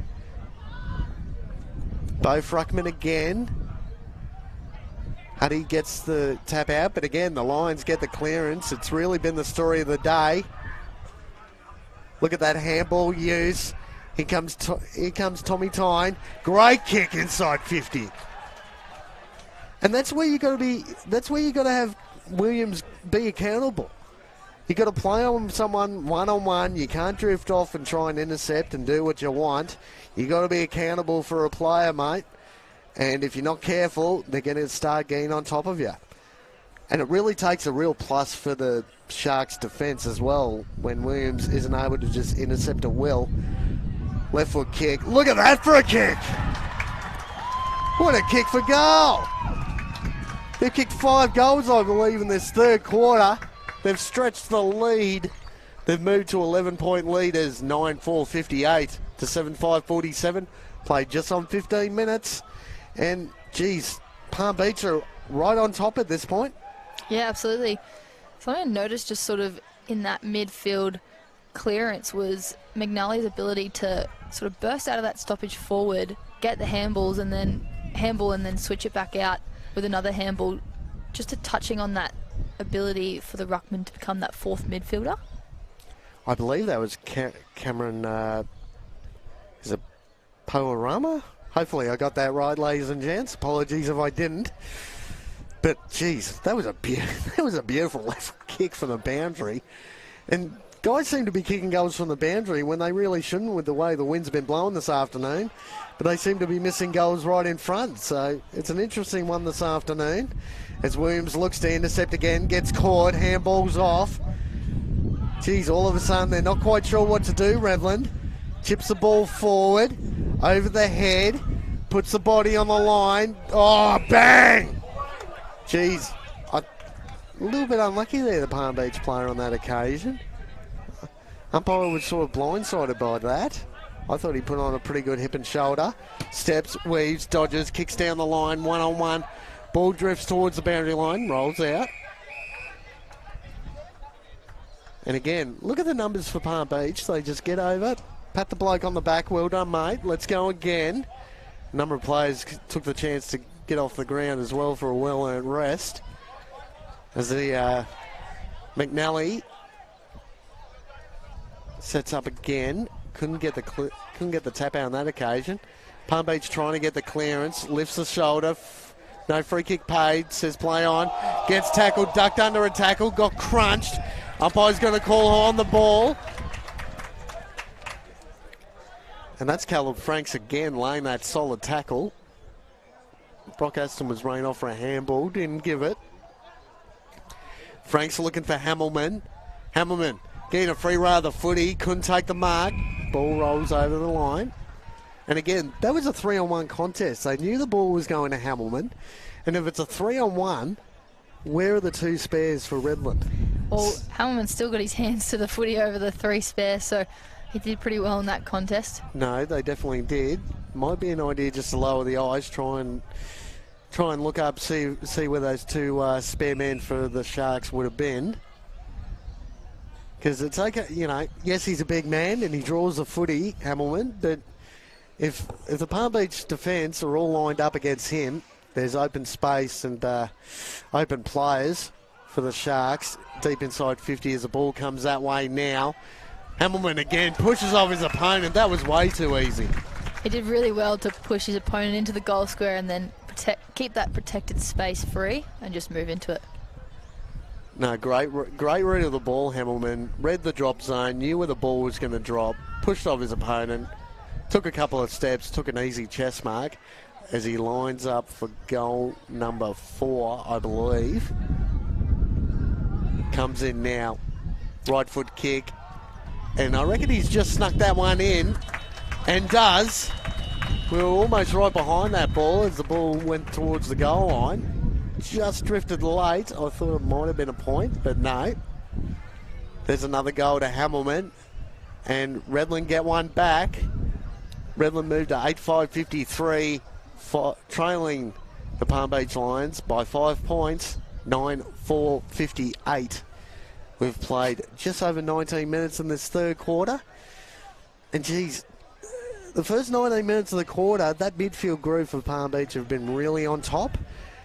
But again, the likes of Aston, the likes of Franks, getting first use of the ball. They're so dangerous forward of centre, kicking the ball inside 50. And Hamilman finished off a beautiful kick for goal to get his fourth. As the umpire recalls that bounce again. Palm Beach really need to lock in here and make the most of this wind for the second half of this quarter. That's a great ruck contest by the Sharks ruckman on that occasion. Just having a look. Can't quite see. Number 24. That's Max Gardner again. Moved into the ruck for the Sharks. Debuting for the Sharks this afternoon. Comes in now. That's got to be a push in the back. No free kick paid. All the pressure now on the Sharks defence. Just locking the ball in. Oh, geez, that was a dangerous tackle. And gets paid as so. And there's Callum Franks again. Ends up with another free kick. Franks. A little bit unsure. Decides to go across the ground. Had the spare number. Looking to switch the ball on this broadcast side now. Bit of an up and under kick, 1-on-1. Gets the hands chopped. The free kick was definitely there. Now again, this uncertainty coming out from half back has been a real trouble sign for the Sharks, but that's a bad kick. Franks was deep back. All of a sudden he ends up the ground, takes another mark. Oh, crunching contest there. Great effort though, takes a brilliant mark. And that's the debutant again in Gardner. Gardner now. Right foot kick. Drifts with the breeze, unfortunately. But marks right on the line, so Palm Beach intercept once more. They've been so good across the half-back line intercepting the footy and trying to build from that through that corridor. But at the moment, they're sort of stuck going down this broadcast side. Williams goes up. Here comes Dumas. Very lively when the ball hits the deck. Intercepts now, ends up with a footy. Stepping, weaving, dodging. Couldn't get clean possession. Lines go bang. Hacks the ball forward, 1-on-1. Use of the body was great. Chip inside 50, smart. Is that a free kick? Yes, it is. Holding the man, I believe. And we're going to have another shot on goal by Corey Beeman. He's definitely been in the top two for Palm Beaches. Oh, no, it's not Corey Beeman, apologies. Number 45, Hugh Munro. Another one of those sort of stocky, not super tall forwards, but puts his body on the line pretty well and got to the right spot, got in front, got the free kick, and kicks another one for the Lions. They move further in front. 10-4, 11-point leaders. The Sharks trailing 8-5-53. We've played just on 23 minutes into the premiership quarter. Round 7 QAFL action. Great game this afternoon between these two sides. And if you said pre-game that Palm Beach would be leading during the third quarter against the undefeated Redland Sharks, geez, I probably would have taken that bet.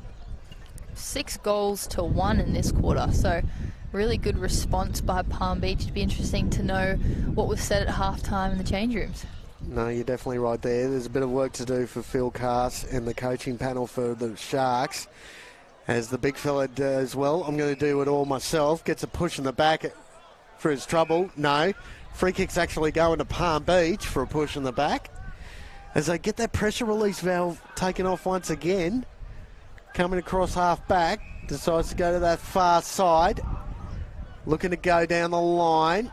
No one at home for Palm Beach though. Not sure who that was intended to. No, the only bloke within QE of that ball was the Sharks ruckman.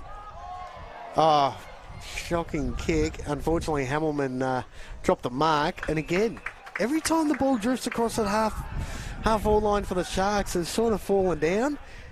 And that looks to be another 50. No, down the ground, free kick. Yep, down. Oh no, 50 metres. It's 50 metres. yeah, 50-metre penalty. He might have gone over the mark. I'm not quite sure. Mind you, the way the umpire was acting, he seemed like, well, it was down the field. I'm not quite sure what happened on that occasion. But it's basically another shot for Palm Beach. Looking for 7 goals to 1 in the quarter. Just outside 50, right foot kick, right to the line. Just drifts at the last moment. Williams was there right on the line to watch it go over. There's another point. 10-5-65 to 8-5-53. Palm Beach got a lot of spare numbers out the back here. They've probably gone to the wrong side. Gardner couldn't take the mark. Ball rolls over the line as Redland look to set up again. I've been so pleased with the Palm Beach defence today. They've worked so hard, especially that half back line. McNally as well has been going in and out of the ruck all day. He's been able to intercept across half back as well. And again, they're forcing the Redland forwards up the ground of the contest, trying to free up space behind to run into. But the way this breeze is going in this third quarter, the ball's going to drop short quite often. Here come Palm Beach. The numbers are there. Going to lock the ball in. Couldn't get foot to ball. There's Gardner again getting in front of the footy.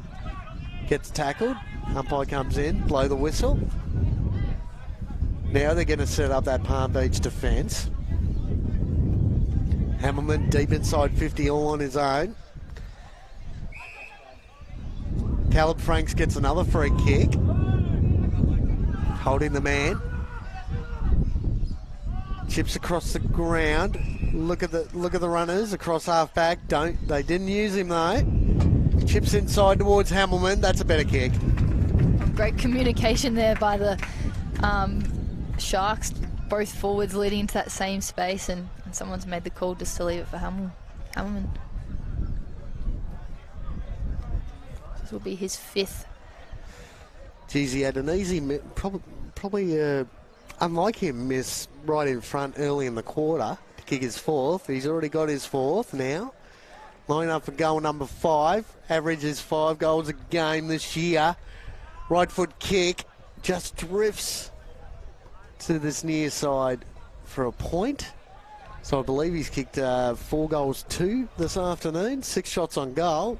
Pretty good return. Palm Beach again decide to go straight up the middle of the ground. Here's Tommy Tyne.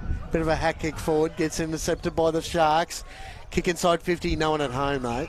Not sure if going down the centre is working for Palm Beach this quarter. Every time they've tried that, it's unfortunately turned over just in that centre square. And it's the most dangerous part of the ground to turn the ball over. As the ball gets turned over again, here come the Sharks once more. Bit of a hack kick forward to no one. Ball gets kicked off the ground though. Here come the Lions. They've probably got a few numbers. That's Tommy Tyne out there, I believe. Chips the ball forward. No one can take the mark. Ball rolls towards the boundary line. Great effort there on that far side. Number 9 out there. He's had a pretty good afternoon. Jack Granville. I've missed him a couple of times, so apologies to Jack. But he's had a bit of the footy across half back, and he's worked extremely hard to put his body on the line every single time. That's exactly what you want to see. Big Ruckman takes it out of the ruck, drops the footy, holding the ball. Now Brock, don't give away the 50. He sort of looked at the umpire, went to throw his arms up. Went, no, okay. Comes in board now. That's a push in the back, surely. No free kick paid. Drop of the numbers, and that's disappointing. That's gone through for a point. Beeman was all on his own in the goal square. Ball couldn't quite get to him. And a missed opportunity for the Lions to kick goal number 7 this quarter. Geez, they've had a massive quarter, the Lions. 2-goal leaders. Going into 3-quarter time, we played just on 28.5 minutes. Decide to handball back. Handball's in board, chips in ball. Here's Granville now. Sorry, not Granville. That's Marcus White on that occasion. They kind of, what a mark! Beeman again, such safe hands in the forward line for Jeez, the Lions. he's so good in the air, isn't he? And he doesn't look like the biggest body for... But when he gets free run at the footy, the ball goes clunk every time. The ball hasn't gone behind him all afternoon. So it's either going to the front or it's sticking in the hands. We're right behind this kick, though, and the breeze is blowing which way everywhere. Comes in now, right foot kick. Look at that for a finish. Umpire did not have to move. That's a great finish by Beeman. And they move further in the lead. The Palm Beach Lions 11-6, 72 to 8-6, 54. 3-goal leaders. We've played almost 30 minutes. We're going into time on in this third quarter. Geez, talk about ascendancy and momentum. And at the moment, it's all with the Lions. And all they've got... Redland are just trying to absorb a little bit of the pressure now, just before three-quarter time. Just make sure they don't get another one. Unfortunately, sometimes when the harder you try, the worse it gets. It's been story of the tape for the third quarter as far as Redland's concerned, and the Lions right on top at the moment. Ruckman go up again. No clear winner. Ruckman going out as a clearance save for Redland. As again, when the ball hits the deck, they've been all over the Lions this afternoon. There's Cornish out there. Gets tackled, handballs forward, gets intercepted by Yagmore. Yagmore now down the line. Again, no one at home for the Sharks. And unless it's going to Hamilman, there's no one really standing up for the Sharks at the moment. There's a dangerous kick. Almost gets cut off.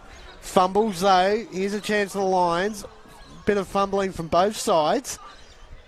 Handballs out this side. Broadcast side. Free kick paid. Oh, I feel like he ducked a little bit into that one. A little bit, again, the umpire was on the wrong side, really, to see what was going on. Here comes Aston now. Can he sneak one? Decides to put the afterburner on. Left foot kick. Again, no one at home. Jeez. And Hamilman was stuck at half forward, pleading for him to kick the ball to him. He was 40 metres out, all on his own on the boundary side here. Here comes Palm Beach, decide to come to this broadcast side. There's Granville. It's going to be important here for Palm Beach to try and get another one on the scoreboard before Redland get the wind back. There's three-quarter time siren. Williams gave a little push in the back and took the mark. That's three-quarter time here. Redland-Victoria point, 8-6-54. Trailing the Palm Beach Lions, 11-6-72. Three-quarter time break now. We'll be back for fourth quarter action in a few moments.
And welcome back, ladies and gents, for round 7 QAFL action. My name's Kane Browning. I'm joined in the commentary position by Brisbane Lion AFLW Premiership player in Taylor Smith. 3/4 time, players are just clearing the huddles now.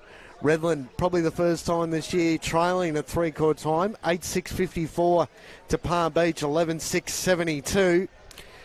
And I tell you what, Taylor, what was that in the third quarter? Was it 6 or 7 goals to 1? 7 goals to 1. 7 goals to 1 in the third quarter for the Lions to get back in front, and all the pressure's now on the Sharks to keep this undefeated streak going in 2023. Where do you think the Sharks need to pick up in this last quarter to get back into this contest?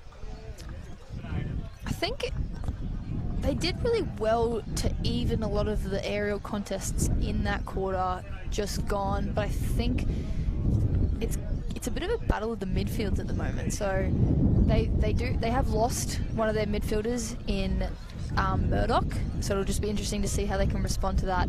Like we discussed sort of off air just before, they're winning the hitouts but not so much the clearances, so just trying to increase that. No, you're definitely right there as Ruddy goes up against McNally again. McNally's been brilliant for the Lions this afternoon, as again we were talking about McNally almost being that fifth midfielder, and he's got the ball here to get the clearance. Decides to handball to Tyne, who was standing still, wasn't even looking at McNally. Tyne goes deep, ball holds up in the breeze, and there's Williams intercepting once more. He's been pretty good for the Sharks this afternoon. Kicks the ball now, great kick of the footy in Williams. Here we go now. Ball comes forward, and not the best kick in the world. Number 10 in Josh Brown. And intercepted once more by the half-back line, Ben McKinney. He's been brilliant all day, McKinney, for the Lions. He's been really solid down back there. Here's Williams getting held up by Dumas. Malaki Dumas. And the thing is with Dumas too, yeah, he's been a little bit quiet, but they've played so well where he hasn't had to bob up and kick 5 or 6 goals. So that's been pretty impressive as Tyne got the ball, hacked it up. There's a grenade dropped on the crowd just about. Yeah, Dumas has been really reliable at the feet of the contest, and I think that's been really important for the Lions today. No, you're definitely right there. Dumas just going space at the moment. The ball's not going to go there. Gardner couldn't get the mark. Redland win possession though. Kicks the ball forward. Ball dribbles inside 50. There's Hamilton trying to get foot to ball. Just got a touch on it. Ball getting tackled towards the boundary line. Umpire comes in, said, give it to me, guys. I'm going to throw that one up once more. As Ruddy comes in. McNally there. Ruddy gets the tap out. And for one of the first times today, they also get the clearance, but intercepted again by the Palm Beach defence. Could have got caught diving on the footy. Got the ball out. Here's Tyne. All of a sudden, they've got the overlap once more. Wanting to come in board. Here's Palm Beach now.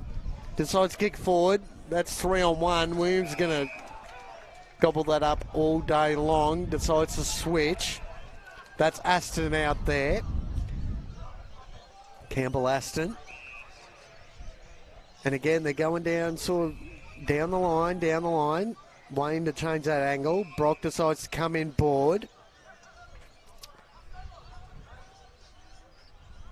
Nowhere to really go, so decides to go backwards. Go backwards to go forwards, boys. But again, they're in the same spot they were 30 seconds ago. Kicks the ball, there's a fumble. Got some time though, chips the ball forward, bit over the head. Got cleared. All the numbers when the ball hit the deck. That's a push in the back. Wanting to take the ascendancy was Aston. Umpire said no, bring it back. Here's a chance for the Sharks. They really need the first goal this last quarter. Gardner. Back to Campbell Aston. Aston now steps. Puts on the afterburners. No one at home though. Hamilton I thought he was going to get to the drop of that ball, decided to put the bodywork on, and there was no teammate within 10 metres of him. So, a little bit disappointing. Again, they've just been a little bit lacklustre going inside attacking 50 this afternoon. And they've really been punished for those mistakes, unfortunately. The Lions looking to intercept. No mark paid. I think fair call there. That Both hands went up for that was that a one. fair call. This is where Palm Beach probably want to play a little more conservative, wait for those numbers to get to those contests and not let Redlands go inside forward 50 too easily. No, you're right. Here's Dumas now. Got the handball away. Dumas, look at that. Great effort there by the young man. Going to lay this tackle. That could be on the ball, and is. Great effort by the small forward. This is what I was talking about pre-game with Dumas. He's so good when the ball hits the ground. His pressure level's really high, and he doesn't make the Allies squad last year for no reason. Comes down the line. Numbers are with the Lions. Handballs over the top. Gets intercepted by the Sharks, though. They're coming back through that corridor through Franks. Franks to Yagmore over his head. Can't get a clear possession. Palm Beach again going backwards. Left foot hack kick to space. Here's a chance for the Sharks. Great effort there by the Lions. Puts his body on the line. Gets the free kick. A little bit frustrating for the Sharks at the moment.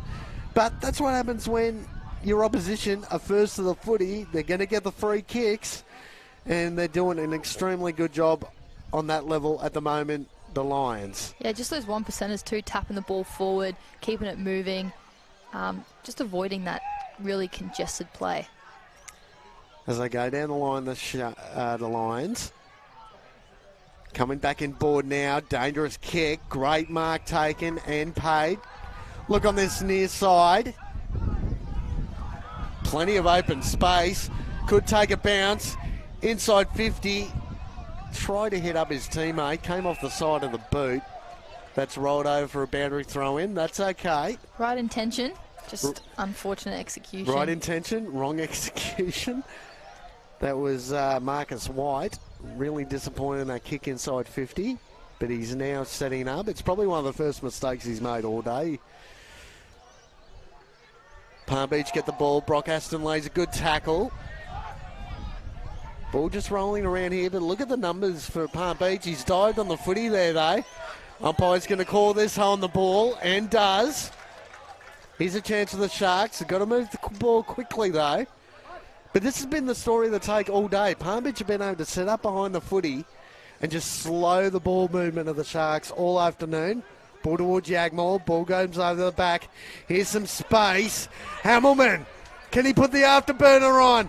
Right foot snap. Ball rolling, but drifts the wrong side of the post. Just an unkind bounce there. That but angle was always going to the right. But, gee, showed a bit of turn of pace. He had 4 Palm Beach Lions chasing him desperately. Going inside, attacking 50. Couldn't finish it on that occasion, Hamilman. Again, the pressure valve gets released. Great intercept there. Ball hits the deck. That's Franks again. He's been great this afternoon. Here's Brock Aston. Handballs to the left. Left foot kick. That's all on his own. That's over the line. That's touched on the line. But again, that open space. Again, just that last kick inside 50 has been quite disappointing this afternoon. And in all honesty, quite surprising for the way the Sharks have been playing for the majority of the year. yeah, it was a lot better in the third quarter, but they've just sort of taken that step back and are demonstrating what they were in the first 2 quarters. Ruddy tips the ball forward. That could be a goal. No. Hamilman tried to kick the ball off the ground for another point, but they've locked that ball in there at the moment. 8-8-56 to 11-6-72. Played right on 8 minutes in this final quarter. Great game between these two sides. Stick with the broadcast, ladies and gents. This could be an absolute perler as it takes another mark. He's definitely been one of their best all afternoon, McNally. I've been so impressed by the young man. Oh, front on contact. Gets the free kick. This is O'Brien. O'Brien, Tyne screaming for the ball inboard. Doesn't go to him. Decides to go down the line. Williams set up brilliantly behind the footy. Handballs over the top. Here comes the inboard kick. Plenty of space. Got to go, son. Great effort there by the Lions. Chips the ball inside 50. Look at the numbers here for the Lions. Handball's over the top. Left foot snap and another goal.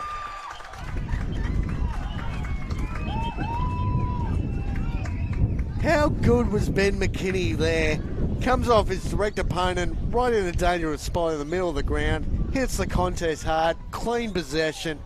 Chips the ball inside 50. All of a sudden they had an extra number, the Lions, and a great finish as they move further in front. 12-6-78, leading by 12 points, 8-8-56. We've played just over 9 minutes in this final quarter. Yeah, Ben's had a great second half. He's really stood up and been the difference for them. Again, combining with Tyne and Dawson, really strong half-back line.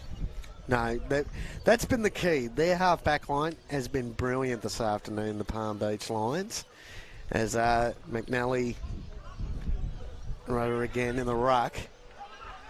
But again, Palm Beach get the clearance. Kick inside 50, no free kick paid. Dumas again. All of a sudden, Dumas is looking extremely dangerous cross half forward for the Lions. He could bob up and kick a couple to secure a win here and a massive upset. But game's not over yet. We're 10 minutes in. 12-point margin. Both ruckmen go up. There's Tommy Tyne. Gets held up. Umpire comes in to throw the ball up once more. The wind is really picking up and that temperature is dropping now. No, you're definitely right there.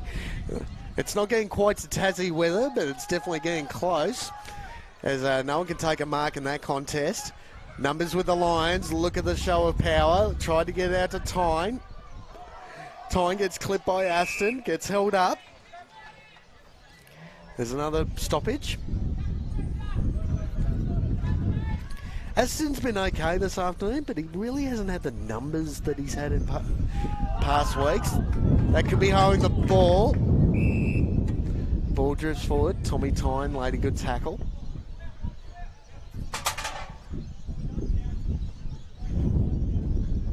McNally again versus Huddy. Huddy gets the tap out straight to Aston. Great work there towards Yagmore. Yagmore puts a contest up. No one can get clean possession. Rain inside 50, decides to come backwards. Right foot snap towards Hamilman. Hamilman drop of the footy! No, dropped it. Dropped it. That could have been a perfect opportunity for the Sharks to get back into this contest. Could be intercepted. Ball hits the deck. Numbers with the Lions. Handballs forward towards the boundary line now. Kick chips the ball. Ball hits the deck though. Got to be clean here. Coming down the line now. Broadcast side. Numbers with the Sharks. Free kick paid. Dumas plays on, takes advantage. Looks to come inside 50. Goes bang. One-on-one contest. Beeman couldn't get the possession. Here's the numbers now. Kick for goal. Goal. 2-on-1 contest. Too easy for the Lions on that occasion. And the Lions increase that lead. 13-6, 84 to 8-8, 56. We're 12 minutes into this final quarter. And the lead's been stretched out to 28 points. That was all started back in the defensive half. The pressure that the Lions brought, composure out of the back line, and then that ability to, again, forward handball, open up into some space, and then kick it long into forward 50. Really, really exceptional passage of play there by the Lions. And in the end, the tale of the tape really is Palm Beach have just put their bodies on the line, done the 1%ers so well, been first to the footy majority of the day, and that's where the Redland Sharks have really fallen down. They just haven't been working hard enough for long enough and haven't got first use of the footy, where a lot of their guns are through that midfield group. As Palm Beach look to clear the ball once more. Kick just outside 50. He's been brilliant this afternoon. I can't say enough for Corey Beeman. He's arguably taken mark of the day. He might have kicked goal of the day as well. He's worked so hard. Unfortunately, one of the Redlands players had come up pretty sore. He's clutching his right knee. Taylor, if you keep an eye on that, I'll keep an eye on the play. Beeman looking to go inside attacking 50. This could be to the hotspot. No, decides to chip into open space. Can't quite get to his teammate. And, geez, he's really holding that right knee. Can't quite figure out if it's a knee, a shin, or an ankle. Well, he was first clutching the knee, but you're right. But it's definitely a right leg injury. We'll keep an eye on that one. As Palm Beach look to attack again. Ball just rolling around. Here comes the chance. Heading towards Yagmore. Couldn't get the mark on that occasion. Ball hits a deck. Lions got the numbers front of the ball, but here comes the Sharks towards Hamilman. Bounces over the back. Here's a chance for Hamilman. No one in the goal square. Right foot snap. Is that a goal? Waiting for the umpire, and is. That is goal number 5. Averaging his yearly average so far this season, kicking 5 goals. As Redland get one back, 9-8-62. 22-point lead to the Palm Beach Lions, though, 13-6-84. We played right on 15 minutes in this last quarter. The question is, can Redland get another one to close that lead even more? Well, I mean, there's probably 15 minutes left this quarter, and I think Redland's the kind of team that could definitely put 4 goals on you in one quarter, so I wouldn't put it past them, but Palm Beach haven't taken the foot off the throat yet, so it'll be interesting to see what happens. No, and it's definitely one area they've been really good at this afternoon. When they have had the momentum, they really don't want to let the foot off the pedal. As the Sharks attack again, though, could be intercepted. No free kick paid. As the ball gets hacked towards the boundary line. No one really out here. That could be deliberate, and is. Here's a chance for the Sharks to go back into attack. Yagmore leads. Ball drifts towards him. Can't take the mark. Brings the ball to ground, though. And that's what they want, the Sharks. Just lock the ball in there. Set up again. Set that wall up across their half-forward line so that ball is not coming out. Leave Hamilman deep in the goal square. 1-on-1. See if he can take a couple of contested marks. As the ball gets locked up again. No, that's a free kick to the Sharks. It's a big ruckman. Jared Huddy, one of their best this afternoon. It's been a massive contest between those two, McNally and Ruddy, this afternoon. I'd probably give my hat off to McNally at this stage, but things can change fairly quickly. He's drifted forward in the last couple of minutes. This is a really tough kick from this spot. Kicking right on 50. Left foot kick. Geez, that ball's drifting with that breeze. Contest goes up. Is that a mark? Yes, it is. Is that Gardner down there? Left foot snap. Unfortunately, probably rushed the kick and it's gone through for a point. I'm not sure what he was thinking about. I think it was Gardner down there. I could be wrong. But, geez, another let-off to the Lions. And the Lions reserves over in the boundary definitely let him know about that one. They're set up right in front of a ute over there, ladies and gents, on that far side. Right in that pocket. Plenty of beers in hand, I'm sure, at that end of the ground. This would be an absolutely massive upset for the Lions if they can get over the line here. And at some point in the next probably 5 or so minutes, I'll try and get some best players from you, Taylor, if you want to look down the list, see if you can pick anyone out. As I'll keep watching the play. That's holding the ball. Pressure again for the Lions. He's had a brilliant afternoon, this young man. Matthew Walkerton, number 23, lined up on Hamilman early, but he stayed in the contest all afternoon. He's done extremely well, the young man. Oh, Beeman again! The high flyer, Beeman. His aerial skills are exceptional. Takes another high-flying mark, but chips a ball forward to Tyne. Tyne now. Another one of the better players for Palm Beach this afternoon, that midfield battle. Tyne goes forward. No mark taken by either side. Ball ends up in the hands of Redland, though. Plenty. Look at the numbers around the ball for Redland at the moment, but Palm Beach have got probably the same amount of numbers. Gets absolutely crunched in a tackle. No free kick paid. Redland had almost their whole team just inside 20 metres. You talk about getting numbers of the contest. That's Maybe too many. That's bordering on ridiculous. As Aston looking to get the free kick. No free kick paid. Oh, dangerous play there by the Lions. Again, no free kick paid. Gets locked up. Umpires have been pretty consistent, though, this afternoon, which has been good. They haven't just been blowing the whistle for the sake of it. No, absolutely. As, again, Palm Beach get the clearance. They could be in the back. No. They hack the ball forward. It's a bit of a dangerous spot. Out to Brock Aston.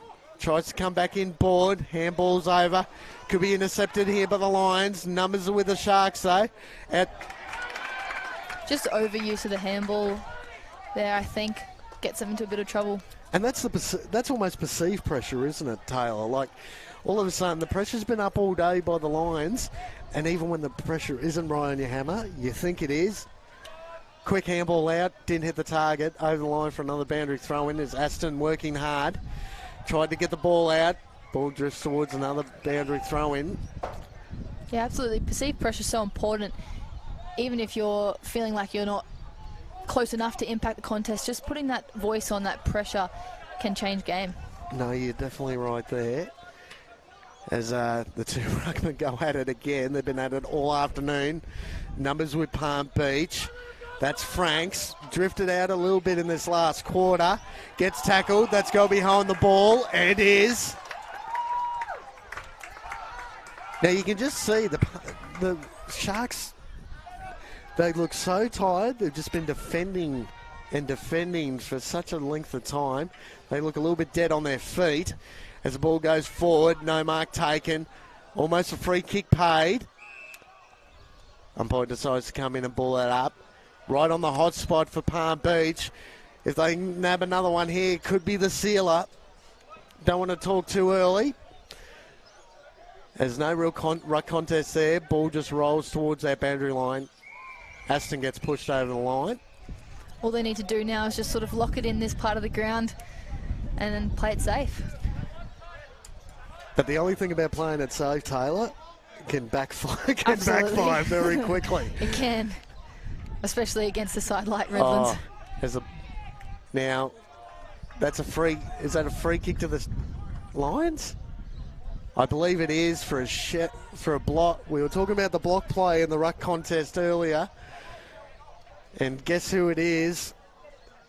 Geez, Currumbin. I'd love to see his stats this afternoon. Can he finish it off for the Lions? For a 27-point lead. Played just on 22 minutes in this final quarter. Beeman comes in now. He's probably be kicking right on 50. Comes around, right foot kick. Look at that comeback. That could be it. No.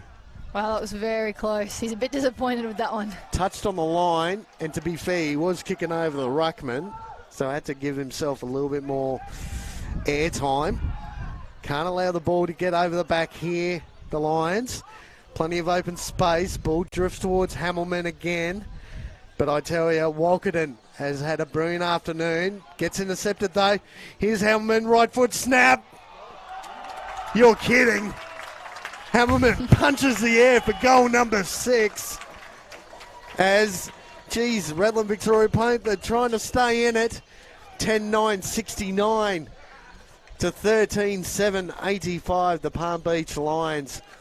We played right on 23 minutes into this last quarter.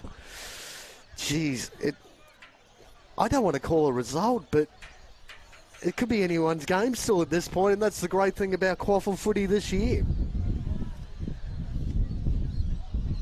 10-9-69, 13-7-85. Gee, and again, look, Walkerton's been pretty solid for Palm Beach, but Hamilman with 6. I mean, Hamilman hasn't had a lot of footy, but he's still kicked six goals. The leading goal kicker for the QAFL this year. He's had a pretty good afternoon. Hasn't lowered his colours, kept trying. As the ball comes into their forward line, Palm Beach, another centre clearance, another inside 50, another mark inside 50. And all of a sudden, if the Lions can hit with a goal straight back, that could be just about the end of it. We're still on 24 minutes in this last quarter, kicking about 45 out on a slight angle, taking his full 30 seconds. This is Nicholson. He kicked one from about this distance earlier in the game, so I think they'd feel pretty confident. Nicholson, right foot kick, not going to make the distance. The big fella goes up, punches the ball clear, but the ball is in the right spot for the Lions in that forward pocket on that far side. Try and lock the ball in now. If they can lock the ball in the next couple of minutes. And like you were saying, Taylor, try and play it safe after that. It could be all over. Redland get the tap out, but they get the clearance and they get the goal, the Lions! Nicholson again. Nicholson. Geez, good luck trying to pick the Lions' best players this afternoon, Taylor. I'll leave that one to you. Palm Beach move to 14-7-91 to 10-9-69, the Redland-Victoria Point Sharks. And we could be seeing one of the biggest upsets this season. The undefeated Sharks might be just about to go down to the Lions at home. It's a massive upset for QAFL footy. And, geez, I can't speak too highly of Nicholson. He seems to be playing that sort of centre forward role. Number of contested marks, leading great up to the footy, and finished his good work off. As we set up again in the middle of the ground. Redland definitely need the next one if they're any chance to win this game. Ruckman come in again. Aston looking to clear. There's Franks. Just fumbles the ball forward. Handball out. They've got some space on that far side going inside 50. Right foot kick. No one at home. That could be a goal. It is. They're staying in it. The Redland-Victoria Point Sharks. 11-9-75 to 14-7-91 the Lions. 26 minutes in the last quarter. We're getting close to time on. We haven't had too much time on during the game this afternoon. And looking at the clock, we might have just over 4 minutes to go. Plenty of time here. Now the whistle's blown. Blood rule coming off the ground now. I believe that goal was to Brock Ashton. Campbell Aston. Campbell Aston. Aston it's a bit hard to get not to get them mixed up. Yeah, he just given the ball, drove his legs and punched it probably about 50 metres. Oh, it was a brilliant kick for goal. Got front and centre of the contest, but again, playing in front all day the Lions, so when the ball drifted forward, took a chance on that occasion. The Sharks have got to move it now. Good contested mark taken. That's Harrison Kemp. Kemp pushes the ball forward. That's Hunkin for the Sharks, but runs out of space, gets pushed over the line. And all of a sudden, Hunkin seems to be pushing forward. All of a sudden, they're pushing a lot of defenders forward of the footy to try and get another goal on the board, the Sharks. And look at the numbers inside 50. just about everyone on the ground is inside the Redland 50 or around this contest. Here's Franks. Right foot snap, deep inside towards Hamilton. All the numbers with the Lions, though. And again, the ball goes over for another boundary throw-in.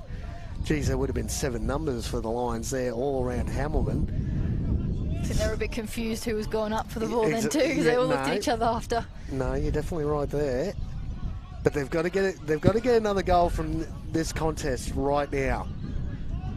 Ball gets thrown in. Ruckman go up, tried to go over the back, couldn't get a clearance. Here come Palm Beach. Look at the space here. Oh, shocking bounce of the ball. Great work by Beeman. Couldn't lay the tackle cleanly though. Here's a chance for Aston. Great pressure there by the Lions. Pushed him off the ball. Free kick paid. over the shoulder. Got to move the ball quickly now, though. Here's Franks. Franks hasn't got the range. Chips the ball in towards Hamilman. Oh, takes out a couple of Palm Beach opponents, but you knew where that ball was going every time. Hamilman had plenty of opponents to try and outmark there. Super courageous by McBurney just to fly across in front of that contest in front of Hamilman as well. You could just about give best on ground to every Palm Beach backman this afternoon. They've been massive. They've worked really well as a unit. Exactly. Team-orientated footy. Brilliant work. Ball gets locked in again. We've played just on 29 minutes. Probably not too long to go. Palm Beach arguably could cause the upset of the year. Ball gets hacked forward. Another point to the Sharks. Beeman's worked his way all the way into the back all of a line sudden, Beeman's at full back. He's done everything this afternoon, Beeman. 14-7-91 to 11-10-66. Arguably upset of the year when this final siren goes. No mark taken. Ball goes over the line. I'll just let you, Taylor. I'll just let you go through some best plays if you can.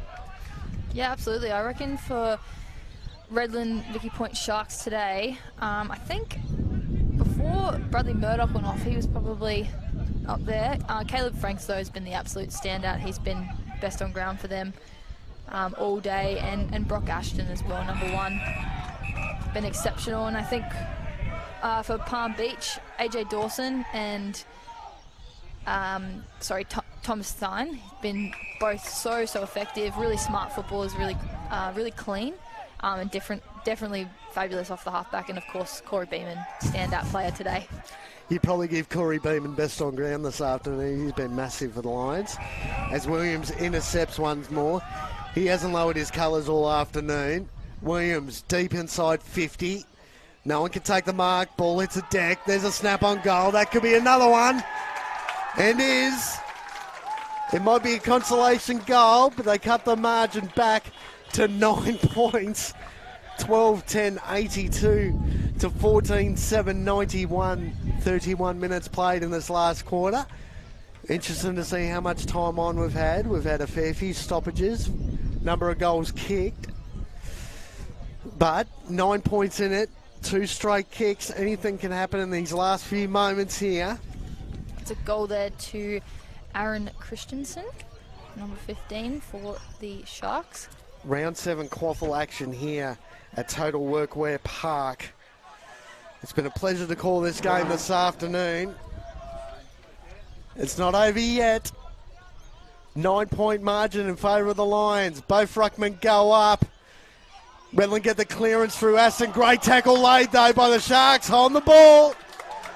That could have done it. That's a game-saving defensive effort if I've ever seen it before. How brilliant was that? Well done to Liam O'Brien. Chips the ball forward. They're just trying to cut down time now. Playing it safe. Playing it safe. Don't turn it over, Lions. Chips the ball out wide on that far side. That's Cornish out there. Been pretty good this afternoon as well. Decides to tell a teammate to get behind him. Pays the mark. It'd be the worst time to turn the ball over right now. They've got to force a turnover, Redland. Ball goes down the line. Williams is there. Can't take the mark. Locks the ball in. Drops a footy. Kick inside 50.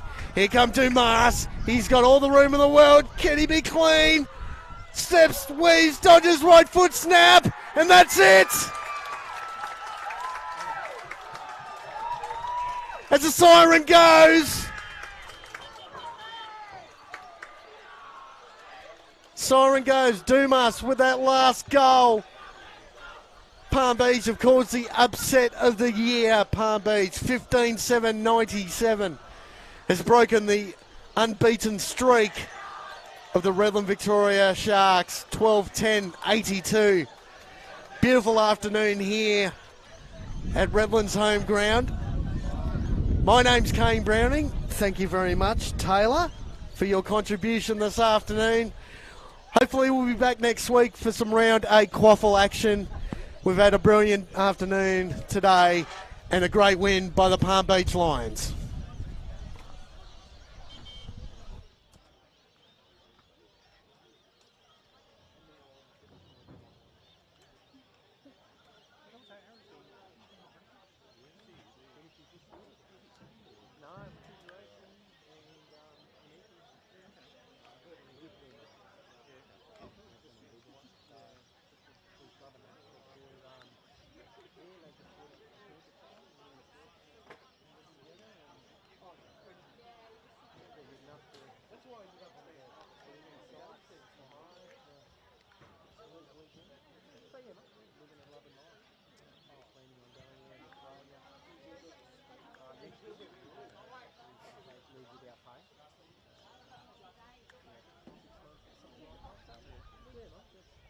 Playing footy